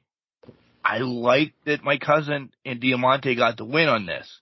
Yeah. It's at least, like, Stat really doesn't have a feud right now. So it's at least building something up for Stat and Mercedes right now. Again, I know they fought or they're going to – it's at least something around that TBS title. Yeah. No, I agree with that. I was actually surprised that they're building up a storyline for Stat right now, and she wasn't just running through people, which makes me think that earlier in the summer, they thought they were going to have Jade back by this point, and I feel like they are realizing Jade's done with the company and not really interested in coming back. So now they're finally like, okay, let's build something up. Let's get her. We were getting Stat wins, but now we need to build her something up for one of the pay-per-views that are coming up. I think Mercedes is the perfect opponent for this. Dare I say one of the perfect opponents to be a threat to take it off of her? I'm not saying she will, but it's at least a plausible threat to get the title off of her. If this was anybody else, probably not. I also think Willow might be somebody in the wings waiting for a shot at this. So I'll be interested to see how this plays out a little bit. Who turns? We've seen Stat bad before, pseudo bad, because I don't think it really worked. But I don't know if Willow can be bad. Like, she'll really have to do something. Is it that simple, though? I don't think there is a turn here, because Stat is technically a part of Best Friends. Unless she's joining something else, I don't think they turn her bad. Because that was the only way they got Yuta out of the group, was because he joined the BCC. Right. And I don't think you can turn bad and just leave the group like that or stay with the group. So I don't know. And Willow's personality is too much. It's too much her. Something, and everybody's going to jump on me. She's NXT Bailey. She is 100% NXT Bailey. I completely agree with that. She's got that personality, and people are loving it. They're attaching to it. Kids are on it. They're not going to turn Willow. They don't have the wacky inflatable arm tube men to tear down with an axe. So they're not going to do it. So I don't think they're going to turn on each other, but it could end up being more of a respectful, friendly match. Samoa Joe against Adam Everett. I've seen Adam Everett wrestle all over the place on the indies. The kid's good. He's like, when I saw that he was fighting Joe, I'm like, we're just feeding Joe anybody. Like, he couldn't have done anything else later that night. I felt bad for him because Joe's matches are going to be 30 seconds long with a 10-minute promo afterwards until him and Punk go at it, or whomever. Until Punk accepts and they move on. It sucked, but I guess any screen time is good screen time at this. And you know what? With Joe, listen, jobbing to Joe, there's worse people you can job into. So I think this was, even though he's a big guy and he has all the talent in the world, take the Joe loss, and then hopefully you'll be back in a year or so on the actual roster. Tall, did you? I know, he's 7'4" now. The Christian Lucha family reunion, Darby, Arn comes out with Brock and Sea Monsters, and too convoluted. I'm messing words up today. Convoluted. Convoluted, yeah. Truth or consequences. So impressed you can say consequences right now. Right? Shut up. It just... Almost spit take. It was just too much. It was just too much. They're forcing too much with Christian and Lucha. I think I can't go any further. It was too much. It was what it was. Yeah. It was this segment. It was a way to feed Luchasaurus a victory over, I guess, somebody with name recognition by association. Brock Anderson, poor guy's just getting beat the shit out of because his dad's named Arn at this point. That's all it is. Yeah. And he's a dead ringer for Arn, younger Arn, so. Listen, we love this guy. I put, oh boy, more books coming. He talks about All Out. He doesn't need help. The next chapter is redemption. As soon as he said that, I knew Miro was coming out. I'm talking about Powerhouse Hobbs, of course. I don't know. This was probably, to me, the worst Collision. The next match we'll talk about was good, but everything was so predictable for me on this Collision. So we're getting Miro against Powerhouse Hobbs. There's no fucking way that Powerhouse Hobbs is going to defeat Miro right now on this escapade that he's going through. And if he does, just send Miro back to WWE. Because you have ruined him then. And this, again, no disrespect on Hobbs. We do like his talent and everything, but the Book of Hobbs, how many fucking chapters? This isn't War and Peace, people. He's had way too many books by now. Change the goddamn gimmick and let him just beat people up. When you keep putting out books, but you're not doing anything to back up or put some substance into the book, there's no marketing behind it. The books aren't going to sell. And they're no selling right now for us. We've looked at the books. We've read the books. There's nothing there. There's no meat and potatoes behind the books. Now, would I be surprised if he beat Miro at All In or All Out? No, because they've done this before. They have done people out the pasture, put Hobbs over, and then 2 weeks later, Hobbs is losing the title and going off the face of the earth and joining QT Marshall for QT TV. So, unless they have a game plan for Hobbs, I'm just not interested in this. Because they're not going to follow up afterwards. It's going to be Hobbs is gone for 6 to 8 weeks, and then we get a book of Hobbs, and then we get another match, and then he's gone for another 4 weeks, and then we get a pay-per-view match, and then he's gone again for 6 weeks, and because that's just how it is with Hobbs. And it's how it is with all big men, but I'm not getting to that big man rant again. It's the continuous cycle. It really is. And if you didn't know, after the promo with Joe, that he wasn't going to come out in the House of Black versus CMFTR match, you're not a wrestling fan. I would love your naiveness at that juncture. I'd love to be that young again. But he was good. The writing was on the wall. There was no way they were winning the Trios title. No. And to that point, for this, Punk and Joe is the storyline, essentially, on Collision. If you're going to do these run-ins or fake matches or what, and I use the F word, I apologize, so whatever these matches you want to call, don't make them 45 fucking minutes.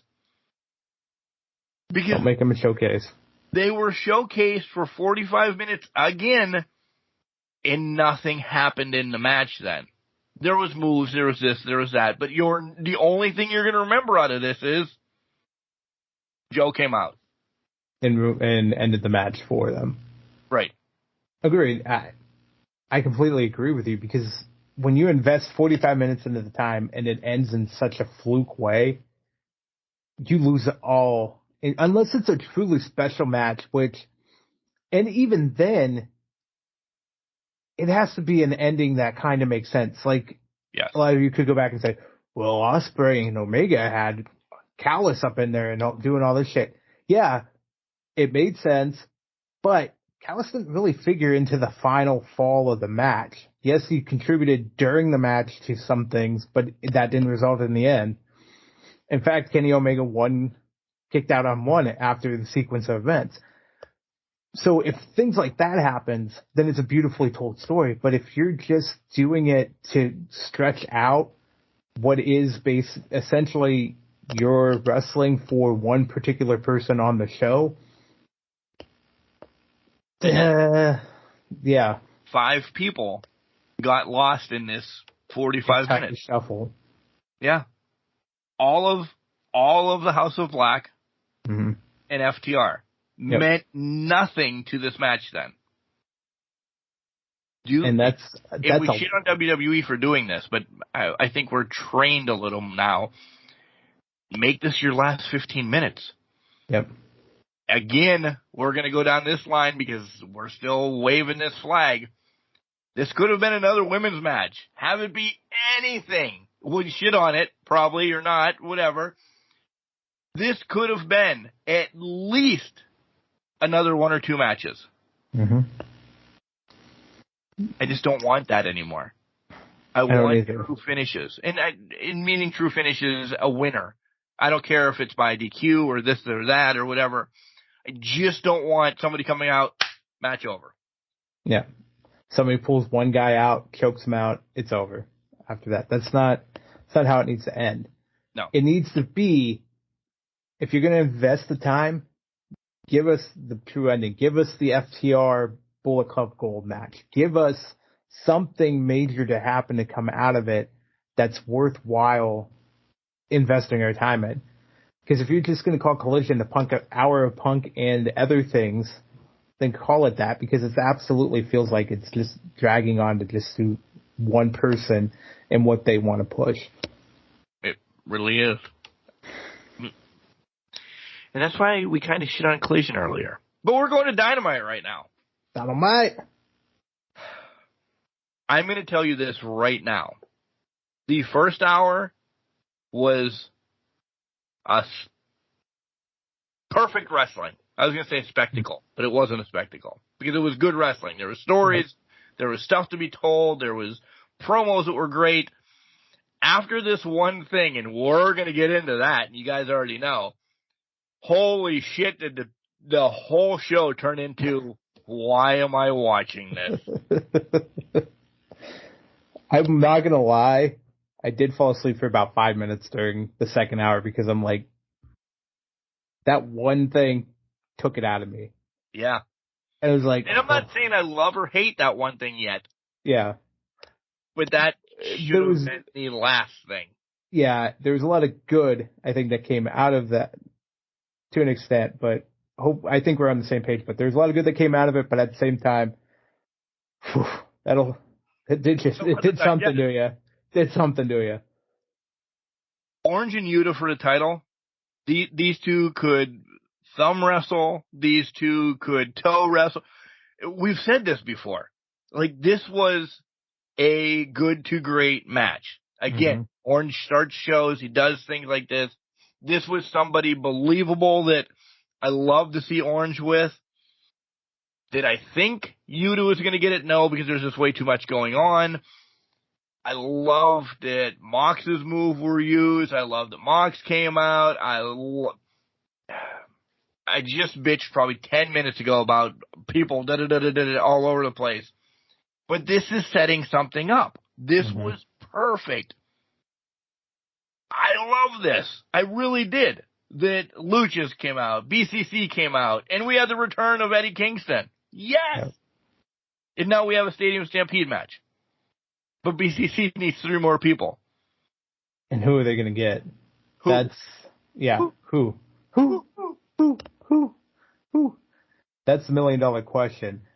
I loved everything about this, but the ending of the match was not totally impacted because Mox and Claudio came out. They were able to get the match ended, it tied up, and then we had the fight and everything come on. But again, Who are these three people? What are we missing? I don't know. Who's three that'll just come out of it? Obviously, it's going to be somebody out of New Japan. Umino, maybe, I would think. Who else is Saka again? Maybe. I'm trying to think of somebody from Britain that could be popping up, or Europe that could pop up, really get the fans talking. But Is this where bring Goldberg in? Kidding. I think there's another Hall of Famer that might be making an appearance, theoretically, in my mind. But wait, you have to give that. I crack my back. You have to give that now. Who? Well, or do you want to save that for the predictions? I don't want to say predictions. I think it's already floating out there enough where I don't think it's in this match. I do not think it's in this match. So maybe I wait until I get a better opportunity to bring it up, because I'm trying to think of when it might be, or maybe it's just at the end of the AEW segment. But to that point, I just don't know who the three guys are. I don't have I don't have a track on who could it be. There were some things that people were saying Dave Finlay, but he's in Bullet Club, so that would have nothing to do with Mox, and there's nothing that's more of a tie back to Jay White than it is anything else, so I don't think that's the case. So I don't know where exactly who's going to be. I don't know who it would be. I don't either. I'm not playing this up, fans. I'm really at this point, 7:35 Friday night as recording, I have no clue who it's going to be. And what's going to be even more fascinating is there's going to be a dynamic on this team, because the last time they brought somebody in to trust them to help them win a match, the two people abandoned them, Takeshita and Pac. So who do you trust outside of your group that's not going to actually leave to abandon you? Jimmy Uso nobody. Is apparently a free agent, Ben. No. I know we talked about that. We'll get there. Is it as simple as Proud and Powerful as two of the three? Is it? Are they? If they've reconciled, basically, there's history with Kingston. Ortiz left with Kingston on a bad note. There could be some bad blood overall. That could play into it. Because she thinks bad blood. She does. It could be Tay-Tay. I think Tay-Tay's got a Euro tour coming on. He does. He really does.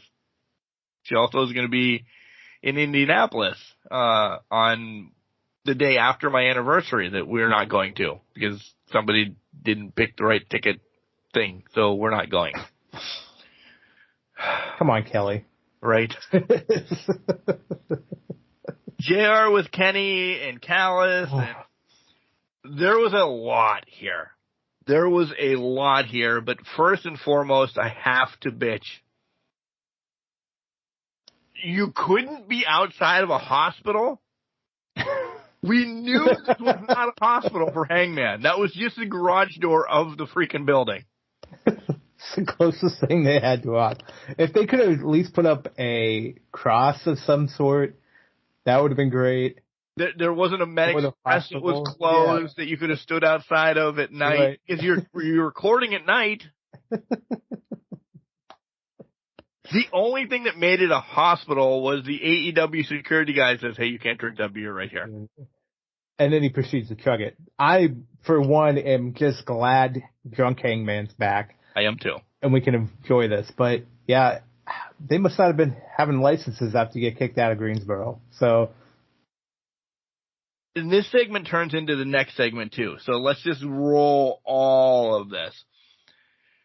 Omega gets attacked. Hangman into Callis, into Jericho, saying okay, saying no, getting attacked by the person that just attacked Omega, but it was recorded, and then Ospreay comes out. This should have been separated. Yeah. Not that it wasn't played off, that this was earlier today. I understand all that. But it was Callis. It was just 30 minutes was built around Callis. Yep. And 4 different feuds going on, essentially. if you're just turning into AEW for the first time ever, and you're like, I'm going to fucking give this a chance because this is a big show coming up and All In, you didn't know who the hell was with who and what was going on at all. No. You had no clue. You had no idea. You didn't know who the fuck was in the ring at any point in time. Right. Separation would have done this so much more justice. Yeah. But maybe Don Callis had a bedtime and he had to be on specifically between 8:30 and 9 just to make sure it really drove the point home.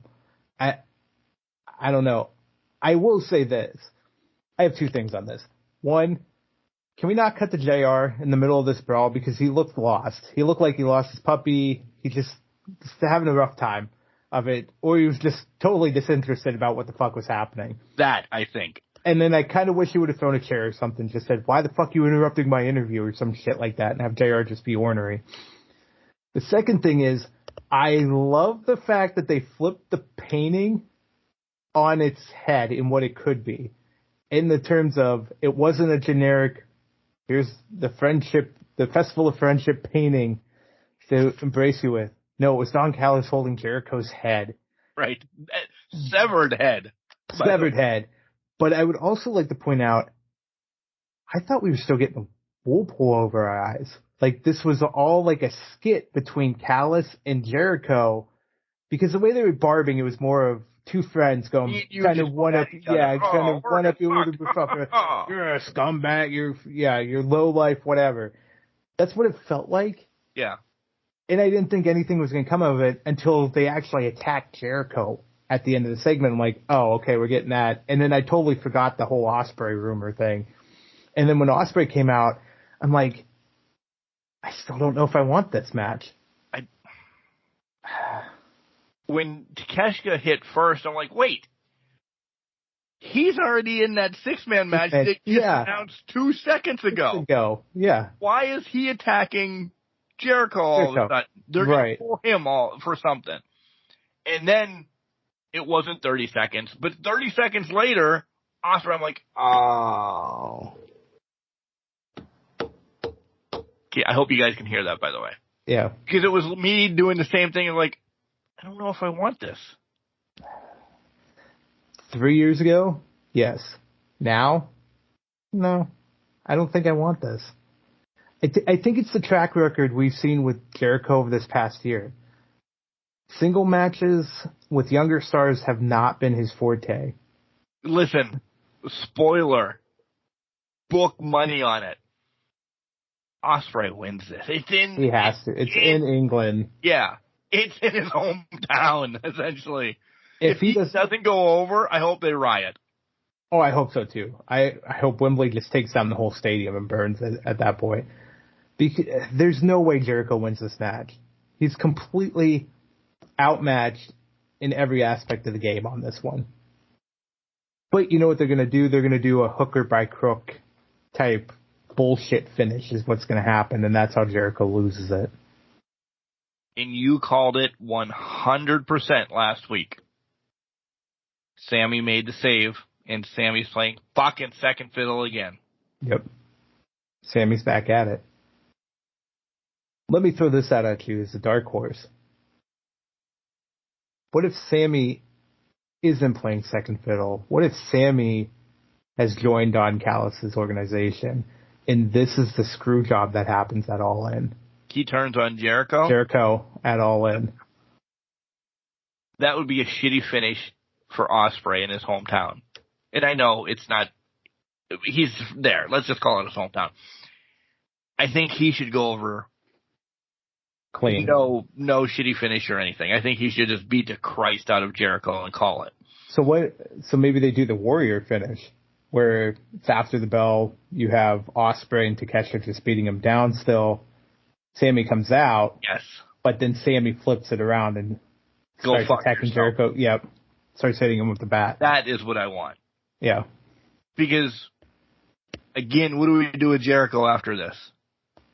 That gives him a match the next week at All Out then. Either at All Out or they this gives them 3 months of leeway where Callis protects Sammy from Jericho up until Full Gear type thing.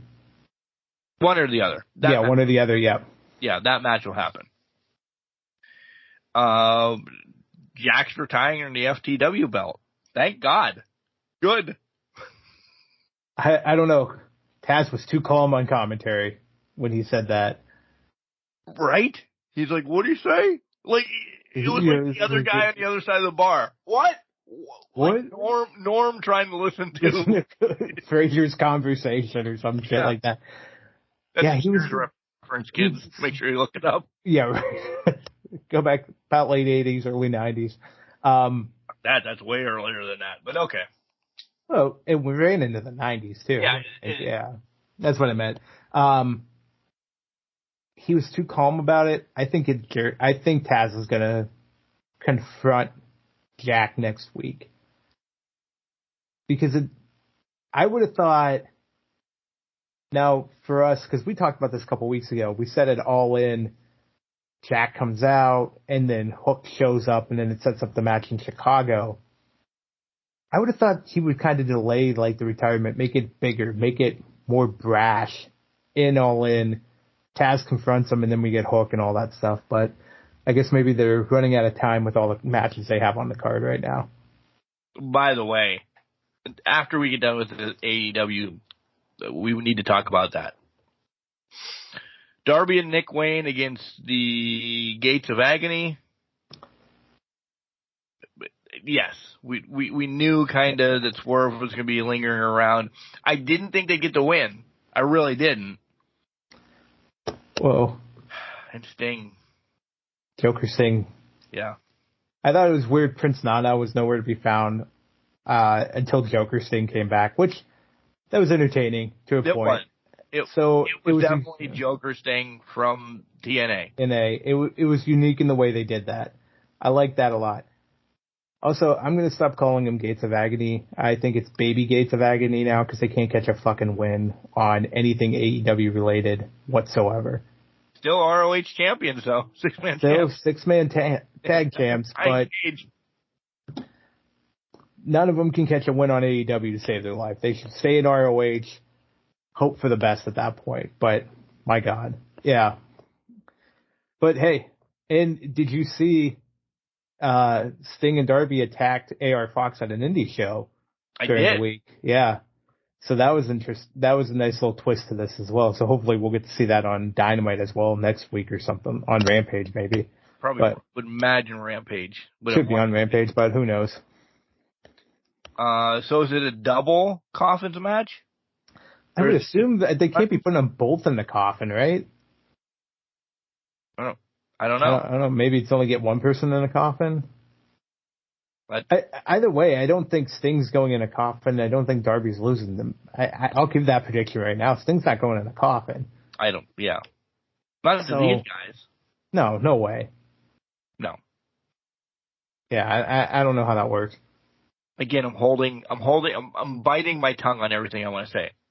When we get to the end of this, we'll talk about it here in a second. MJF and Adam Cole prepping for buy-in at Outlet. This is what I need.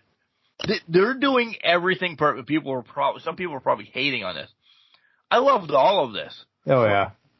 The montage of them doing whatever they did at the Outback, to the kangaroo kick, to Crocodile Dundee, Irwin, Tony Khan yelling at him. And then they boom in the ring after the commercial because MJF has to poop first. And then they get attacked by Aussie Open. Yep. Yes. Why not? They're building this up better than they're building up their match. In essence, they're not, because this is still the build up for their match as well. They're building two matches that I'm fucking thrilled to see. The very first match and the very last match. They're bookending the show. Yeah. Yeah. And it's fantastic to see. I think the way they've done these promo segments has been perfect. They've been very methodical, very creative with what they want to do, and it's silly at the same time to capture your attention and put MJF in a different light than I think most people are coming through. Because who would imagine MJF trying to throw kangaroo kicks at people the whole time? And I think at this point it's MJF trying to get over whatever he can. Right. To see what he can get away with, and see what he can get people can't. Yeah, before everything transpires. I love it. I love everything about it. To your point, I loved it. I loved everything, even down to Roddy kicking the tire like a jealous ex and just falling down. He is legitimately playing that part up perfectly. Roddy's never been this charismatic on camera. Never. So the fact that he's even doing with this the broken neck still. Even with the broken neck, he's still falling apart. Everything is just coming up right now. Bad for Roddy, but this was perfectly done. Another A+ segment by these two. And the fact they got Tony Khan to yell at them on fucking camera was fantastic. Well, I guess technically off camera, but on camera was fucking fantastic. And he's playing with his shades the whole time. He's playing with his shades the whole time, and he comes out and said, "What did you say?" This is where Dynamite for me goes, what? But we're going to fast forward to come back to that what. And it's really going to be fast for me. Yeah. And I'm going to be a dick. You can say whatever you want to once I'm done. Britt defeats Bunny. We told you that. Mm-hmm. Acclaim gets attacked. I have something on that. And the Guns in the Buck, people fucking forgot about already. And I don't mean that. Because it was just, why was that your main event with what happened 2 matches earlier? Yeah. What I want to talk about on the Acclaimed. Do you want to say anything about Britt and Bunny, by the way? No. There's nothing really to say. On the show, but there's nothing to say. There's nothing to say because we knew what was going to happen. We knew what the end result was. We had our conversation about it last week with what the tournament ended up being. So there's not much you can say here. And I'm the same way with the Guns in the Bucks. I don't nothing to say about that match. It was what it was. Guns still have one of the better entrances in AEW, and yeah, I got nothing for the Guns and the Bucks. I mean, it was 2 good tag teams going at it. Right. And they'll continue to fight for the next 5 years, and it'll be great matches. Yep. Essentially. Exactly. When the Acclaimed got their asses beat, and the boots have been stolen by Julia, and they were handed through everybody. You did notice that, right? Mm-hmm. Malachi should have taken the boots and rubbed the blood of the Acclaimed on the boots, maybe to signify the death of Daddy Ass or something. I wanted, instead of just, it would be like, I'll be Julia. Mm-hmm. I pick him up. I hand him to Kelly. Kelly hands him to Ethan. Ethan hands him to Miggy, to Bailey, to Max, to Kimberly, to you. Great. They did the procession. Cool. What do you do with them then? You look at them, you put them in your pocket, and you fucking leave. Wipe something. They're bleeding because Brody just clocked them in the head with get a little bit of blood on them or something. My whole thing, I think what I took away from it, I agree with your point wholeheartedly. The only thing I can think of that they're doing with them is that there's going to be a special ritual about this at some point, some way. And this is where that rubbing the boot kind of genie thing comes into play.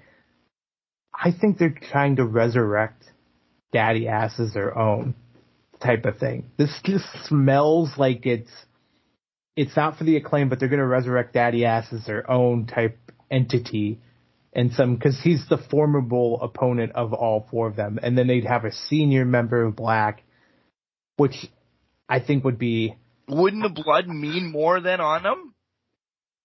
It would if he cared about the blood of the Acclaimed. Because if your sole purpose is only Daddy Ass, then the blood of the Acclaimed doesn't really matter. You're just doing this to get to the boots. That's what you want out of this is Daddy Ass. Okay. I get it now. Yep.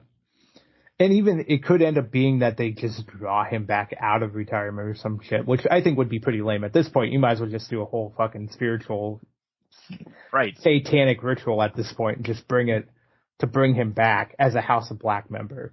Because I think that would be fucking cool. That's what I want. Yeah. Jet black hair. Give him some like Vampiro makeup or something. looks like the other half of Malachi's face just on his half. Just, even if he just stands there in a robe, just very solitude, nothing, no expression, the elder of sorts, if you will. I think that would be very, very cool. Very occultish. Agreed. And probably needed for this last match that we're going to talk about. I was going to say, speaking of cultish, remember we talked about this video game that I'm going to look into tomorrow?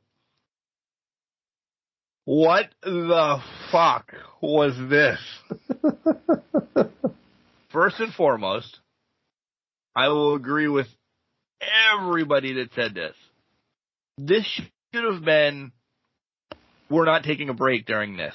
So much happened during the picture-in-the-picture oh, yeah. in a Geico commercial. Or I'm like, what the fuck is going on? I don't know. I'm not saying a cinematic match, but right. Essentially a spectacle match about this. I lost interest. I picked it back up. I don't know what's going on. Why the fuck are we really doing this? What? Oh, we just got money from the Texas Massacre Death game that's out, essentially is why we did this. But I loved it. The sad thing, by the way, you guys have heard me talk about the Jarretts and how I love both of them. Whew! I had to take a shower after seeing Karen just covered in blood and just being disarray. I think I know this sounds horribly sick. Man, she looked great the whole show. Sorry. But good Lord, there's a fucking title, by the way, as well. There's a Leatherface title. This was so bad that I enjoyed it. It was so bad it was good. And Leatherface running out to get Karen Jarrett out of there for no fucking reason whatsoever. Well, of all people, and so late in the match, that should have happened like mid-match or something, but it was like right at the end. It didn't make any goddamn sense at that point. Not at all. Like, did he miss a cue? What was going on? Jarrett said he was bringing Leatherface out. Whoever Leatherface was, did he know that he was supposed to go after somebody else on the opposite team? I don't know. I mean, almost as bad as Dungeons and Doom match. This was really bad.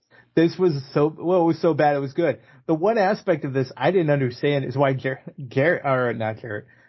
Hardy had a whole fucking entrance and then ended up going to the back anyways to start the fucking thing. Like, just start fucking near where you're at and then bring it to the ring. Like, that's fine. The fake blood, everything about it. You can call it a cash grab if you want, but they did something good with it. They sent it to the Maui firefighters so that every cent of the $100,000 that was given to them to pay for the title, pay for Leatherface, to pay for everything, the fake blood and all of that, actually went to the Maui firefighting thing. That was fantastic. I did love it too. It was so stupid. It just fucking worked. And that's the beauty of it. And it didn't sacrifice anybody. Anybody that cared. anybody cares about. This was two old veterans just going at it in a silly, goofy match with their friends that we could care less about, but they went at it and they had something around it. Why was Satnam a farmer, though? Those overalls were too much. I'm petitioning and I want 1,000 signatures to keep that as his attire from now on. Right? Like, the Hardys were the Hardys, Jarrett was Jarrett, and all of a sudden Satnam comes out as fucking Farmer Brown. Overalls. What? I think Sanjay was dressed as a cowboy too, I believe, or he had some sort of Western attire on, but it just didn't make any goddamn sense whatsoever. Did they know what Texas Chainsaw Massacre was? Like, are they? I'm sure they did, but they were probably. I think Satnam had those overalls from when they did the Briscoe thing. So maybe he's just like, well, I'll just wear my fucking overalls again and say fuck this. potentially, I don't know what the hell Sanjay was doing. I just have to assume Sanjay has no clue what Leatherface or anything of Texas Chainsaw Massacre was. He saw Texas and he's like, cowboy. I'm going to be a fucking cowboy. And I love this guy. Ethan Page was just on a date. He was Cabana boy. Like, yeah, he was just. I'm wearing my jeans and my nice white shirt to go out to this. But you know what? That's how it should be, because that's how we are attacking different people as Leatherface. I wanted Leatherface, though, when he came out, to just hit everybody with the chainsaw. Like, just kind of bop him on the head, just hit him, knock him out, and then leave chasing Karen Jarrett out of the thing. I think that would have been way more funnier than that. Agreed. Agreed. I think this should have been, as we said, this should have been the end of the show, because then anything after this, like, this literally took place right after MJF and Cole. Yeah. And it killed the audience. It literally, Britt could have danced with Adam Cole. The bunny returned. Everybody loves the bunny, even though nobody gave a shit. Really, nobody gave a shit that Acclaim got killed. Yeah. You just saw Leatherface. Yeah, you're set. You're established for the night. You're done. Like, and then the Bucks and the Guns was an AEW dark match, essentially. Like, everybody's like, we're still from an hour ago. We don't fucking know what happened. They didn't know how to call it. You don't. How do you know how to call that? Something. That's it. That was something. I mean, there's no way to call that match. You just have to kind of panic, just like, well, this fucking happened. And it did. It will not be match of the year. It may make it the spectacle of the year. I don't know if it's good or bad, but so bad it's good. It really was. It really was. That's all I got on AEW. I saw a meme today on top of that is now asking for, somebody was asking for, and it got a lot of likes on X, so obviously it's not going to happen, but Leatherface versus Chuck Taylor with his mini chainsaw. I think that's the match we actually need to see. We do, in the parking lot. In the parking lot. Hopefully Sue's vehicle, her rental car, is not going to be involved at this point, but... All right.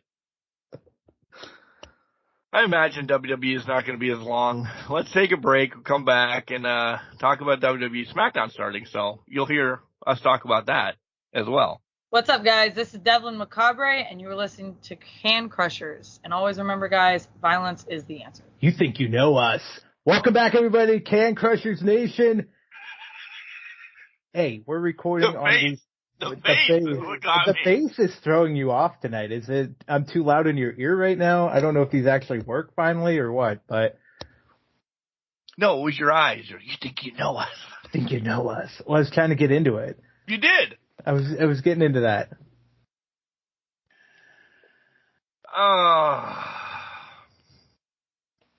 WWE was on this week. Right? That is one way to describe it, yes. I would agree. It was on. It was on, and it did something. Good. I hope you're telling me what. I have questions. I would love your questions, because I can't tell you anything good. Good. So let's talk about last week's SmackDown. Yeah. Get Flair versus Asuka, which essentially got like 3 weeks ago, and it was awesome. Now we're getting them both climbing back to the title. Yeah. And it doesn't end. Right. It'll never end. Right. If Damage Control comes out and beats their ass. Mm-hmm. Okay, fine and dandy. Respect. And I know, again, last segment, I said it doesn't do anything if it doesn't end right. We're getting a replay at Payback. This. My thoughts are Payback is going to be women heavy. Yeah. So let's just throw that out there right now. I know we already said it. Trish and Becky steel cage match. They probably announced it now last night on SmackDown, but it was announced much earlier in the day from local broadcasting to just release it early. Oh, yeah. Unintentional, well, probably intentionally on their part, but unintentionally by WWE's part to release that magnitude of match because it's more impactful when you say it on the show. Right. Basically, yeah. Instead of local Pittsburgh saying, we got a steel cage match at Payback next month. What? They didn't say anything about that yet. Who said that? Yeah. We didn't know. Yeah. No. I don't have anything to say about Flair and Asuka. Because it wasn't anything, at least it was short and sweet before damage. It wasn't 45 minutes. Right. Yeah. I think that's the key where, but again, I don't know what they're trying to do. It's not that they want to keep them relevant, but I think if you keep replaying the same matches over and over again, it loses its touch, essentially. So why would I care what happens? Right. I don't know. That's just one of those. Happened. And nothing happened after that. They got attacked. Okay, great. You put over Damage Control as a group versus Io Sky winning against Asuka straight up or against Charlotte straight up. I get you're trying to save those. I'm hoping you're trying to save those matches for like a pay-per-view type setting, but get a finish out of it. Just do what you're going to do and give Charlotte the win because we know that's what would have happened if they didn't go no contest and just get it over with. I'd rather that have happened than anything else. Agreed. We're looping about 8 segments into this next thing because this was all of SmackDown essentially. Santos gets attacked. Santos is okay. Santos gets attacked. Ray's going to take over. Ray is not really healthy, but he's still going to be able to be okay. Santos gets attacked. And Ray wins the U.S. Championship? Question mark? Apparently. So, Ray was, it is a rewind to 2 weeks ago. Ray was going to beat Santos. Yeah. And they needed to take Santos out of the equation so that Ray could. Step in and say, hey, I'm going to take the match, yeah. Why? And I have my theory. Your Austin theory? Fuck. Great, but no. What's your theory? This title reign lasts probably till WrestleMania. Really? Yeah. When him and Dom battle out who is in charge of North America.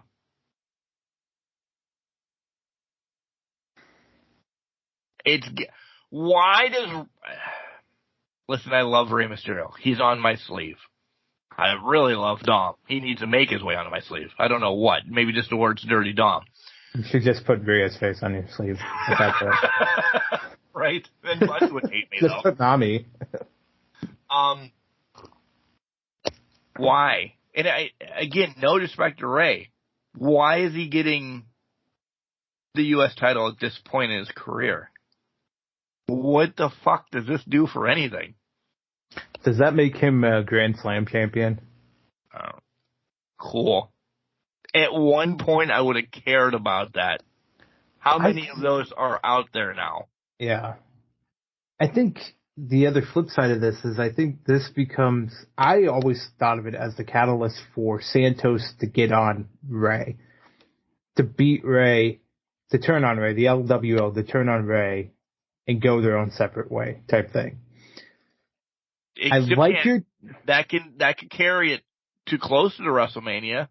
It could. I like your hypothesis, because I won't say the pun, on Ray first on for the Battle of North America. However, I think they pull that trigger sooner rather than later, and it's at the Big Four that we don't think is a Big Four anymore, and they pull it at Survivor Series. Deal. That's fine, too. That's actually hopefully better. Yeah, because then they could fight over it, then they can kind of it ends it, then either Dom carries the U.S. title or he carries the North American title still. I don't know. But I think at the end of the day, if they do that, wouldn't you want to unify him if it's title versus title? Or is it a not title versus title, but it's just champion versus champion match where nobody loses their title at that point? Yes. Okay. Which Survivor Series has turned out to be.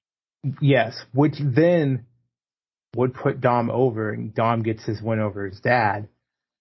You could then say LWO kind of comes in, fills the gap, gets us back to WrestleMania, where Ray and Dom have a grudge match for the third match, which I still think Dom goes over again in that match. He has to from here on out, right? He has to. You have built him up perfectly enough now that he's hated everywhere he goes. So have him steal one from Ray, cause the destruction of the LWO, and then have Ray come back out and say, if I beat you, great. If I lose, I'll retire. Again, I'll bring it back to again. But then Dom beats Ray and sends him off to the sunset at that point. Mask off. Takes the mask. It's over. WCW Ray back. For 20 minutes. For about 10 minutes. Well, probably 5. Whatever it takes him to get back to the back. But I just don't see a reason to have Ray as champion. I know Theory's run was getting long, but what was wrong with Santos beating him? What was wrong with LA Knight beating him? I think they wanted to use the title as a catalyst for the LWO to break up. And I think that's why Ray's the champion right now. Santos is going to beat him for that title at some point, I feel like. I think that's the goal. I'll give you that. Yeah. I think that's going to be the goal. A Dom thing first. I would agree. We probably get a Dom thing first, then the Santos, then we get another Dom to kind of button up everything. Yeah. Does anybody really care about AJ Styles and carrying across this feud? No, I don't. I totally forgot it was still going on until they add another match, I guess. They're going to add something even more to this. Apparently. I haven't cared about... I don't know if I've cared about Karrion Kross since he came back. I honestly can't remember the last time. When he signed. But the day after he came back, I'm like, oh, he's not going to be used right. Well, it was the whole Drew thing. I think the whole Drew situation set him up for failure. Yeah. If he would have came back against anybody else and got put over, fine. If he faced AJ and went over on AJ, to the moon. Right. Then he could have taken a loss against Drew and been fine. But when you face Drew and you take that loss to Drew, you're in a no-win situation. You're a big body. Yep, you're a big body that's getting... Big body. With the entrance that could be the best in the most ominous in the company, you're just a body with nothing. And that's not even a cool entrance anymore. No, because it's lost. They cut it halfway in the middle of it. Yeah. Now, for the past 3 weeks, you catch it when they're getting in the ring versus when they're starting it. Yeah. Which, yeah. Edge won Sheamus. Last night, you guys saw what happened in Edge's last contracted match in WWE. With WWE. Yeah. With WWE. WWE. There could be Union Jacks involved in his next future endeavor. Who knows? This was just to get him to have a match in Toronto. Well, and he had hyped it up. You know, they were coming to Toronto last year. They're coming to Toronto at some point this year. I'm going to have that one last retirement match. I wanted to be in Toronto. But now we're hearing this isn't a retirement. This contract's just genuinely up, giving him opportunity elsewhere. And Toronto just happened to be, I wouldn't be surprised if his contract's been up since the end of the month. And he said, I'll do the match in Toronto. I'll do it on a handshake deal to get you guys to Toronto and put Sheamus over. Because I'm assuming Sheamus, we're recording before this match goes. I'm assuming Sheamus is going to beat Edge. I am too.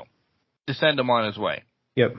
and then he gets a big pomp and circumstances from the crowd, yada, yada, yada. Because if he beats Sheamus, what does that do for the guy that's stuck there? Exactly. What does it do for the brawling brutes who are following this guy around, too? It does absolutely nothing. He can't lose this match, so it has to be Edge winning it. And as we're saying this, you guys are probably laughing at us because Edge probably won somehow, and it's a whole big to-do. But yeah. Oh, boy, am I excited that they pushed LA Knight to win a Battle Royal to face Top Dollar. I told you. Hey, he beat the Uncle Phil of the WWE, so. Listen, I know he's over. I know he's got the comparisons of Stone Cold and The Rock and everything. I just don't think they're going to give him that stroke. Well, he's in the U.S. title picture right now because he's beating up Austin Theory right now while we're recording. So, I mean, I think maybe the Top Dollar thing was just to get him a victory. On TV, get him a victory. Have Cole trash Top Dollar again for $3.99 on Fox. And then now we're getting him in against the former U.S. champion. He's going to start getting involved more. So I'm hopeful this ends up well for Mr. Knight. If he beats the former U.S. champion, he should probably be number 1 or number 2 contender. I would agree. Back in the day when we used to do real rankings and PWI and stuff like that. It would make sense. It would. Those days are gone. I loved... We're to the end of this, so SmackDown already, by the way. Yeah. I loved all of this, but about 25 minutes too long. Yeah. This could have been buttoned up, wrapped a lot easier. And listen, you internet idiots, I love you. Jey Uso is not showing up at all in. Do you really think his contract is done, or it's not buttoned up, or it's not this, it's not that? And Monday, last Friday to this past Monday, they showed that he's on the Survivor Series fucking poster already. Yeah. We talked marketing or consequences is actually what we're going to talk about. There should be marketing consequences. I agree with that. This is horrible marketing. Don't put him on the fucking poster if he's going to show up. Well, now you know why their steel cage match got leaked. Because they didn't know what the fuck to do. They don't know what the fuck they're doing. Never believed he was leaving. When I was watching it Saturday morning, never believed he was leaving. This, that, or the other thing. It just makes sense for however to get Jimmy involved, to get his shine for a time, or Solo, whatever way they're going to go. And you guys found out probably more last night. Whatever. That just gets him away. Listen, these fuckers have been running this for 3 years. If he wants to take a month off, let him take a month off. Nope. Here he comes. Strutting back in. I wish you guys could see me. Strutting back in at Survivor Series. And we know already. Card subject to change, right? Bloodline versus Jey Uso's team at Survivor Series, which I guarantee you will include Sami Zayn, Kevin Owens. Those are the 2 I know right now. Yeah. I guarantee those will be 2 of the 4 or 5, whatever he needs to bring. Oh, it's probably only 4. Jesus, they're not going back to old school. They can't be going back. Well, they did it last year, didn't they? Yeah. No, they didn't. They only did 4. That's right. They did 4. Yeah, that's right. So, good one-hitters, one-liners. Like, I loved it. I really did. But it was just too long. Yeah. But this was milking the bloodline horse a little bit too much. A little bit. Still great for the overall goodness of the program and that. Didn't take it down any, but it was a little bit long. Yeah. On to Raw. Speaking of long things, WWE does this every 1 or 2 months. That This is all you're getting the whole show. We'll sprinkle something in, and it was Judgment Day for Raw. These were back-to-back copy and paste episodes with an hour plus or minus either way. Yes. You got all Bloodline or all Judgment Day. Boom. And I know I said earlier that it was a lot of Santos and Theory and Ray too. Right. That was the other filler. What the fuck else anybody else was doing? Boom. Those were the three main things for WWE to get over this week. Yeah. They did.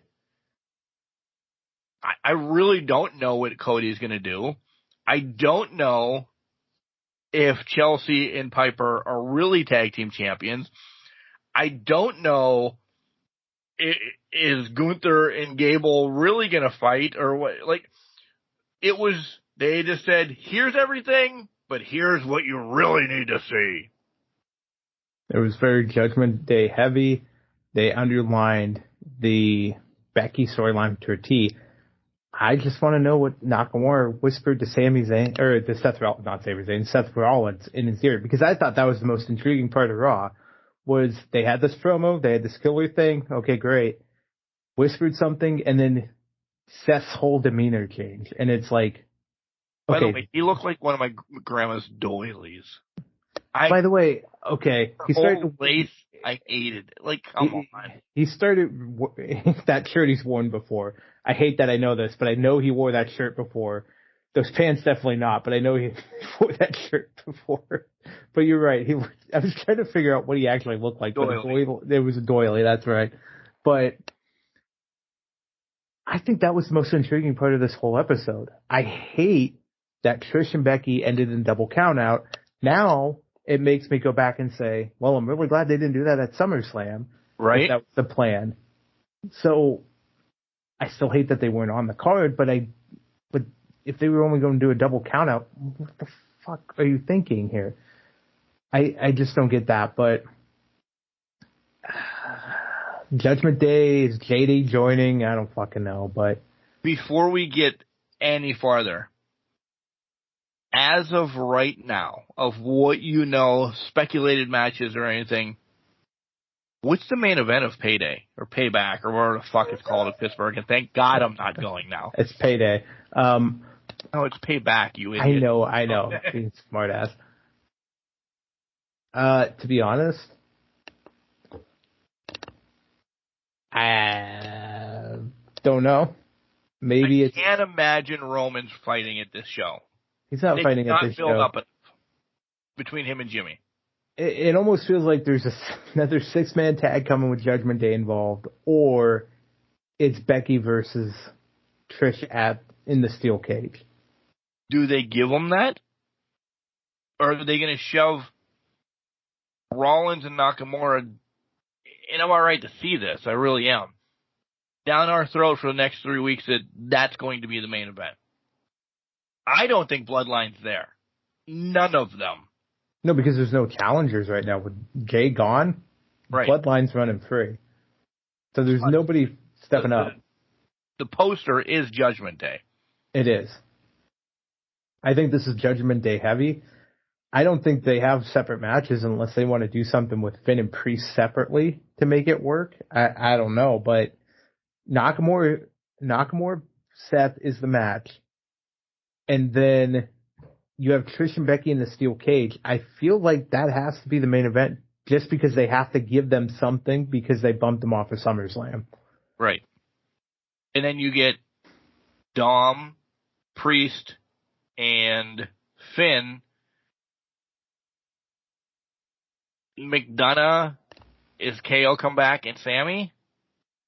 By then, though, Sammy and KO have not defended tag team championships in 3 months. I don't think it's McDonough. I think he's floating around. He's floating, but Priest still doesn't think he is. I think he helps them win whatever 6-man tag they end up doing. And then Priest kind of trusts him, kind of not. And this is Finn's way of getting somebody into the group he trusts, because he doesn't trust Priest fully. He doesn't trust Dom. And he doesn't care about Dom and Rhea because Dom and Rhea are not the threat to him. It's Priest right now. That's where the tension is. So I think if he gets JD, he has a chess piece in there. And if he helps them win, then we have okay, we're fine right now. Because now I have my piece. You have the Money in the Bank. I have my guy in the group that's going to watch my back type thing. I don't know. That's kind of where my head's at, but they'll probably throw Riddle into it. Because let's be honest. We're just looping all of Raw, by the way. Yeah. Fuck it, breaking it down. Riddle and Drew are going, I hate this.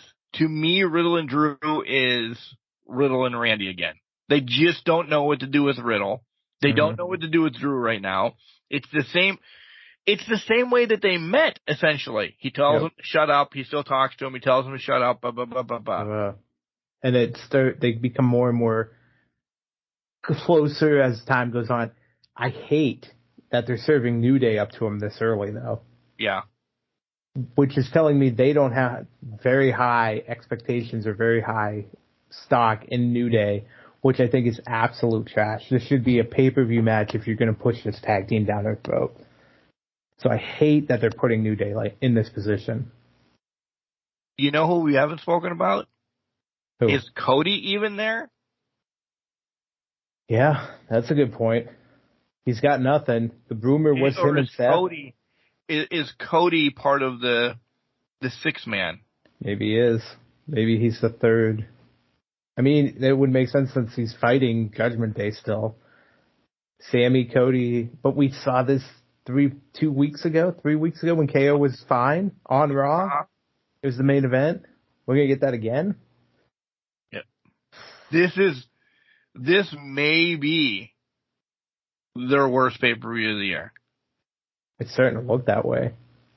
I think they're trying to save their graces, Seth and Nakamura tear the house down. Yeah. I think that's what they're betting the house on.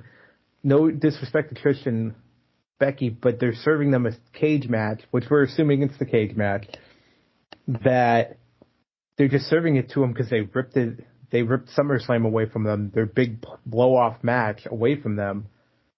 They had to give them something. Lemonade. Yeah. The cage is the consolation prize.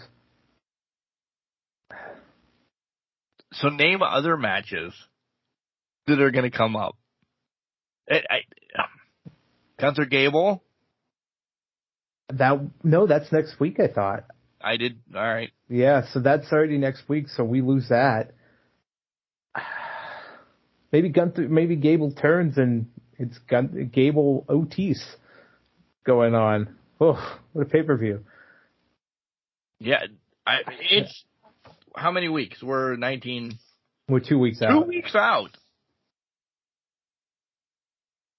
And we really have no matches. You know what's sad? I keep forgetting it's a pay-per-view that weekend.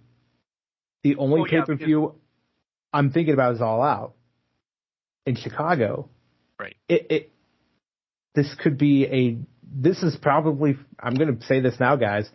This is Labor Day, Monday, when I'm sitting home off from work. This is when I'm going to watch it because I'm not watching this live. The way this is turning out. Not at all. Listen, it's opening football weekend. It is, yeah, for college football it is. College football. And I'll get it right. Penn State, West Virginia is going to be on Peacock that night on the 2nd. Right. So I have a wedding, and I'm going to be watching Pitt at the wedding. It's just not going to happen. I could give a flying fuck about this pay-per-view. Listen, I have to give Kimberly a day that weekend because the following day we have a birthday party and I got All Out. So she's watching it with me. So we're going to be doing stuff.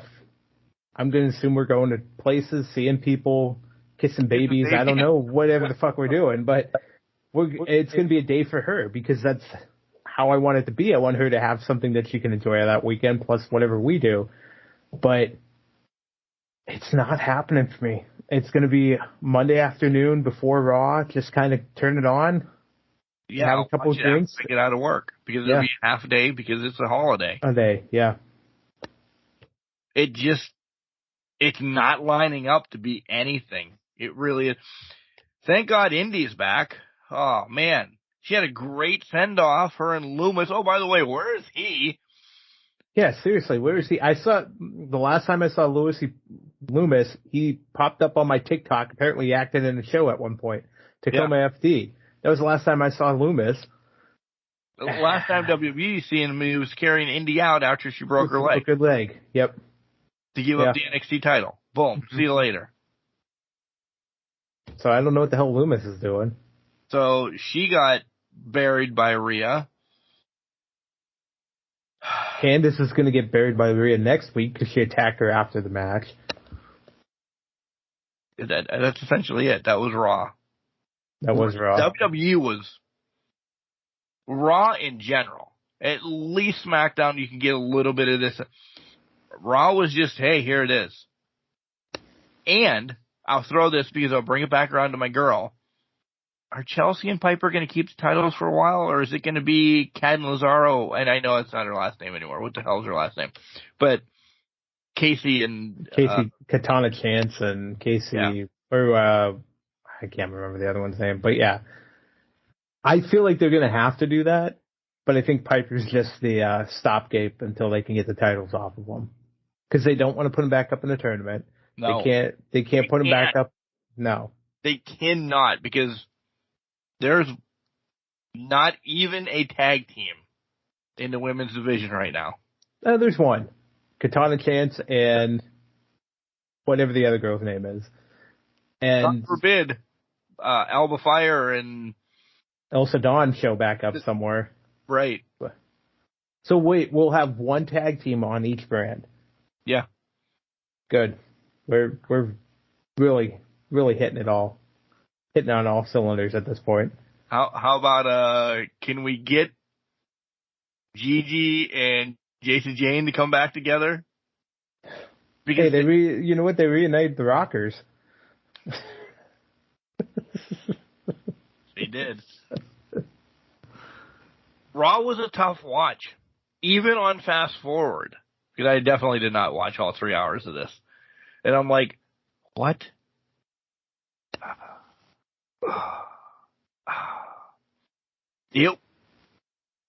I just don't know what they did. They didn't know what they did. They did something. So that's all that can be said. Nakamura is getting a one-off. Yeah. Does it go back to Cody then? Because that was we're trying to stretch out WWE, by the way, folks. Because that was hinted before Nakamura came out. Maybe it's Cody. Maybe Cody sets the India show. I don't know. I kept trying to say Indiana. India show. Hoosier. Yeah. Maybe it's the India show. They have to build big, and this could be the other thing too. They're trying to get to the India show. They have to have a regular pay-per-view in between. So they're kind of just putting all the creative, building up everything for that show that's 2 weeks after this, while kind of just brushing over what's going to be in Pittsburgh, because they need to have something called Payback, essentially. But Pittsburgh, you got your first pay-per-view in fucking 37 years. Congratulations. Did you hear Michael Cole this week? Shame on him. What? WrestleMania tickets went on sale last night. Yeah. By the way. It's the first time WrestleMania is going to be in the northeastern part of the United States in 30 years. Where was it in 2019? Yeah, where was that? That feels like East Rutherford, New Jersey, was it not? But that's pretty north. Where was it? And it's pretty east. You know, where was it at in 1999? Philadelphia? Wasn't that Rock versus Austin 2 or 1? That was 1. Right. Wait, wasn't it in Madison Square Garden at WrestleMania 20? What? Why? Listen, I'm an idiot, so I will say this. There's sometimes that I feed into their nonsensical stuff. And if it's storyline based, you could probably get away with it. When I can pull it back up 3 seconds after you said it, stop. Are ticket sales that bad? They must be. Well, it must be pretty bad because they are advertising the tickets on SmackDown. They've already done it at least twice so far. So they thought they were going to get the influx today with a day recording when they opened up general sales. They haven't got that yet. I can't imagine. Listen, I've thought about it. I also saw the pricing. Front row is $10,000. I was never buying that. Do you know where $250, and I was going to give $250 up. $250 is, I'm closer here than at the stadium. I know. I will go to Philadelphia for the week. I will do some indie shows, but I think I'm going to leave late Friday, and it's 6 hours, so I'll clearly drive. Yeah. And be back to watch WrestleMania at home. This is sad, if I never make a WrestleMania, at the age of 46, I'm going to say this. I think it's okay now. At the age of 13, you would have asked me that. I would have fought you to the death. I think age of 40, you would have been like, I really still want to see it. I do. I really want to see it. I debated it too, because I was like, what can I get? Like, I was looking at premium passes. I was looking at them. I'm like, once in a lifetime, okay. I saw some 800, you get SmackDown in the first night, WrestleMania. You can get a car ride. I'm like, okay, And then I looked at where the tickets were. It started at 800. To get a decent seat head on, still nosebleed, $1,000. I'm not that good. I'm not. Well, from that, I don't know if WWE runs that deep in my blood anymore. If this was AEW, I might pull the trigger. WWE, I've been tempted, but I also don't itch anymore. Like, I know what Philadelphia is like in April. Yeah. If this was if they would do the SummerSlam, I would probably think about it more. Pull the trigger then. One night, do all that. Still probably not more than, like you said, 1,000 would probably be my tops. But at that point, it would be Philadelphia in the summer. It would probably only be a couple hundred for SummerSlam. I can't imagine it's WrestleMania pricing. Right. But I'm still saying if I would have thought about how much, it would probably be like, I would linger at 1,000. Yeah. To get whatever, maybe a little bit closer or whatever. Mm-hmm. I'm not sitting. Google temperatures in Philadelphia in April. And then you're sitting at the top of the stadium, so you're not even in the bowl. You're to the wind. You're in the wind tunnel at that point. No. And I had this on the back of the garbage truck. Thank you very much. Right. Now, I'll probably buy a hoodie because I'll be like, all right, you know what? It's in Philadelphia. I'll buy a hoodie, make it worth it. But I had this epiphany this week. I was sitting there. I'm like, if you listen to the now defunct 40-year dash, one of my goals at one point was to make the Big Four. Right. Mine has always been too. But I would. Let me jump on you real quick. Yeah. I say I want to do that, but one pay-per-view I promise you I will never go to is the Royal Rumble because I love it too much. Yeah. No, that's fair. And honestly, as much shit as I give Hetrick about 2014, I was perfectly fine sitting at home watching it. It was what it was. I enjoyed my time there because it was a lot better to hear the set fans boo Cena and Orton out of the arena. Watch him take over as Daniel Bryan didn't enter the Rumble. Boo Batista, yada, yada, yada. I had the epiphany this past week. Holy shit, this would have been my year. Detroit, 4 hours away. Yep. Philly, 6 hours away. SummerSlam, let's say they fucking drop it in the middle. Let's say they put it in Toronto, another 4 hours away. That would have been easily. I just had to get a passport at that point. Then, fuck. God awful Survivor Series. Survivor Series could be in fucking West Virginia at that point. I'd be good. I'd go. I'd probably get attacked by some moonshiners or hicks. And if you live in West Virginia, no, nothing against you. You're wonderful people. But I'd get attacked. No, you're not. I hope you 2 losses in the first 3 fucking weeks. One to Penn State and one to Pitt. I don't care what you do in week 2. Yeah, Johnny Panther over here with his gear on. But you know what I mean? This would have been the perfect year to fulfill that goal. Really? But at the same time, I'm also like, did we grow up? We might have grown up. Is it worth investing that money into it or staying home and be like, that would have been cool? I ain't got a line to my bathroom. I'll tell you only cost $30 for a 30-pack. I could get a pack of hams for $20 and just be fine. I could tailgate my driveway, some bitch. But that's probably what's going to happen. Sandwiches are great.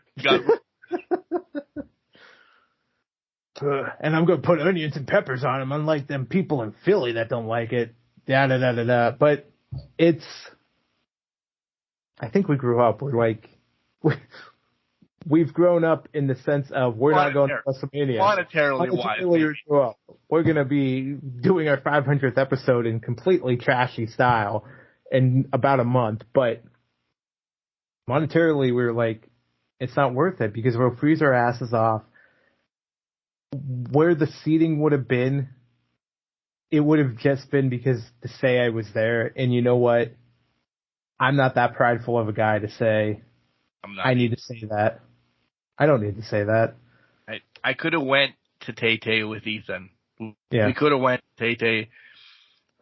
We had this conversation when he bought the tickets. There's not a concert I'm paying $650 for. No. And I think there's a wrestling event. And I'm going to pay, and I'm going to keep saying $1,000. I don't think there's a wrestling event that I'm going to pay $1,000 for. No. There isn't. None ya is now the word of the day. Like, for even a concert, I'm not paying I don't want to pay $100. And like, that's what most concerts cost now is $100 just to get upper deck. I've seen who I wanted to see. Flow Rider. A Flow Rider's free. So I don't have to pay a shitting thing for that. And they're closing down all the booths by 8, so I don't got to pay a fucking thing after 8 o'clock anyway, so I'm getting off scot-free. Wow. So, yeah, I just got to pay for gas, and I shouldn't have to pay for parking, but we'll see what happens with that. But it's done. It's like we lived our lives. Now we buy things so we can sit at home and just fucking bitch about them. Bitch about them. Bitch about them on our couch. Right. But if there's opportunity, and there is going to be, because the week of WrestleMania is really cool. I wouldn't mind doing Access. I wouldn't mind attending a show at 2 o'clock in the morning, whatever show that may be, just to say I did that. I'm not going to WrestleMania. No, I don't even think I'll go to WrestleMania if I win the $1 billion. Nah, I wouldn't go to WrestleMania unless I could get a suite out of it. If I could get a suite, I'd go. Yeah. But if I can't get a suite, nah, fuck that. I want to go to WrestleMania and buy green shirt seat and leave it empty. That would be sweet. Get a cutout of you and put it there. While I'm up in the suite. While you're up in the suite. Yes. Wearing Can Crushers apparel. I'm done. It was a week of wrestling. It was something else.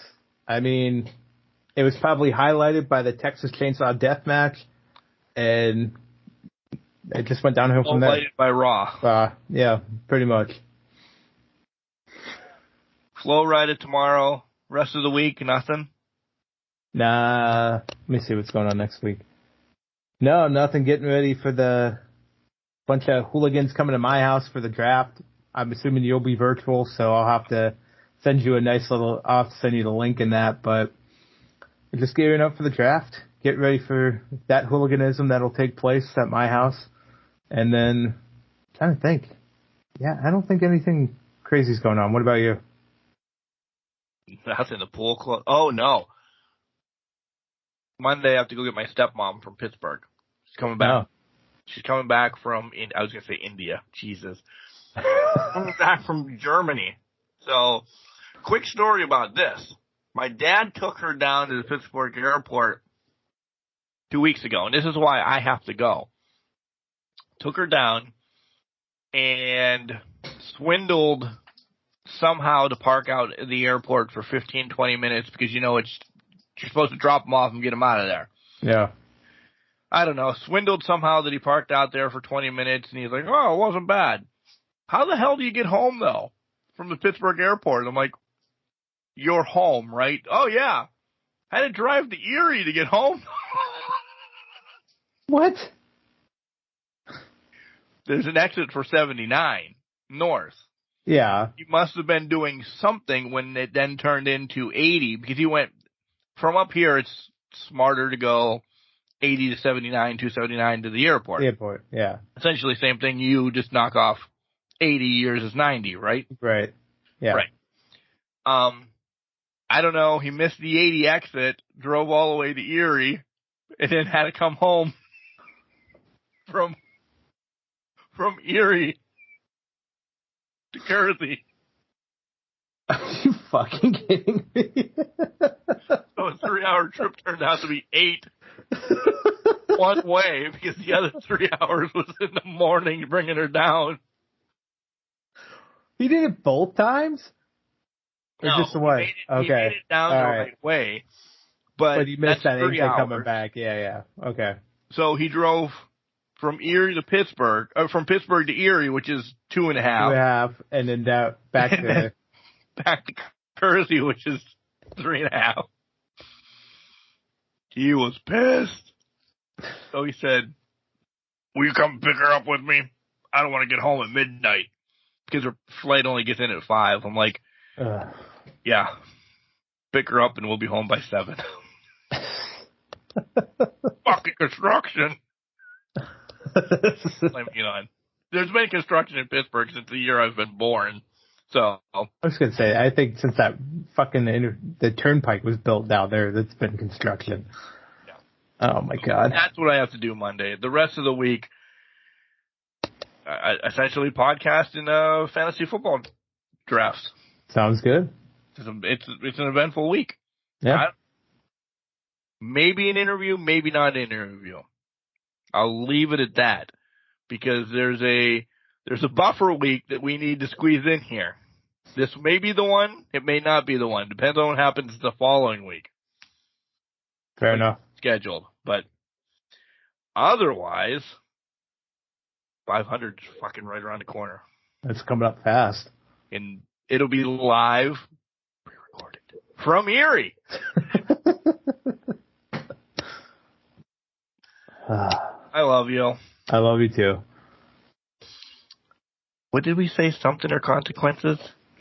Marketing and consequences, yeah. Yeah, that's what it's going to be. So, all right. Remember, just because we're trashed doesn't mean you can't do great things. You're a garbage can, not a garbage can not. Make sure you tell your loved ones that you love them. Because you never know. Whoop whoop.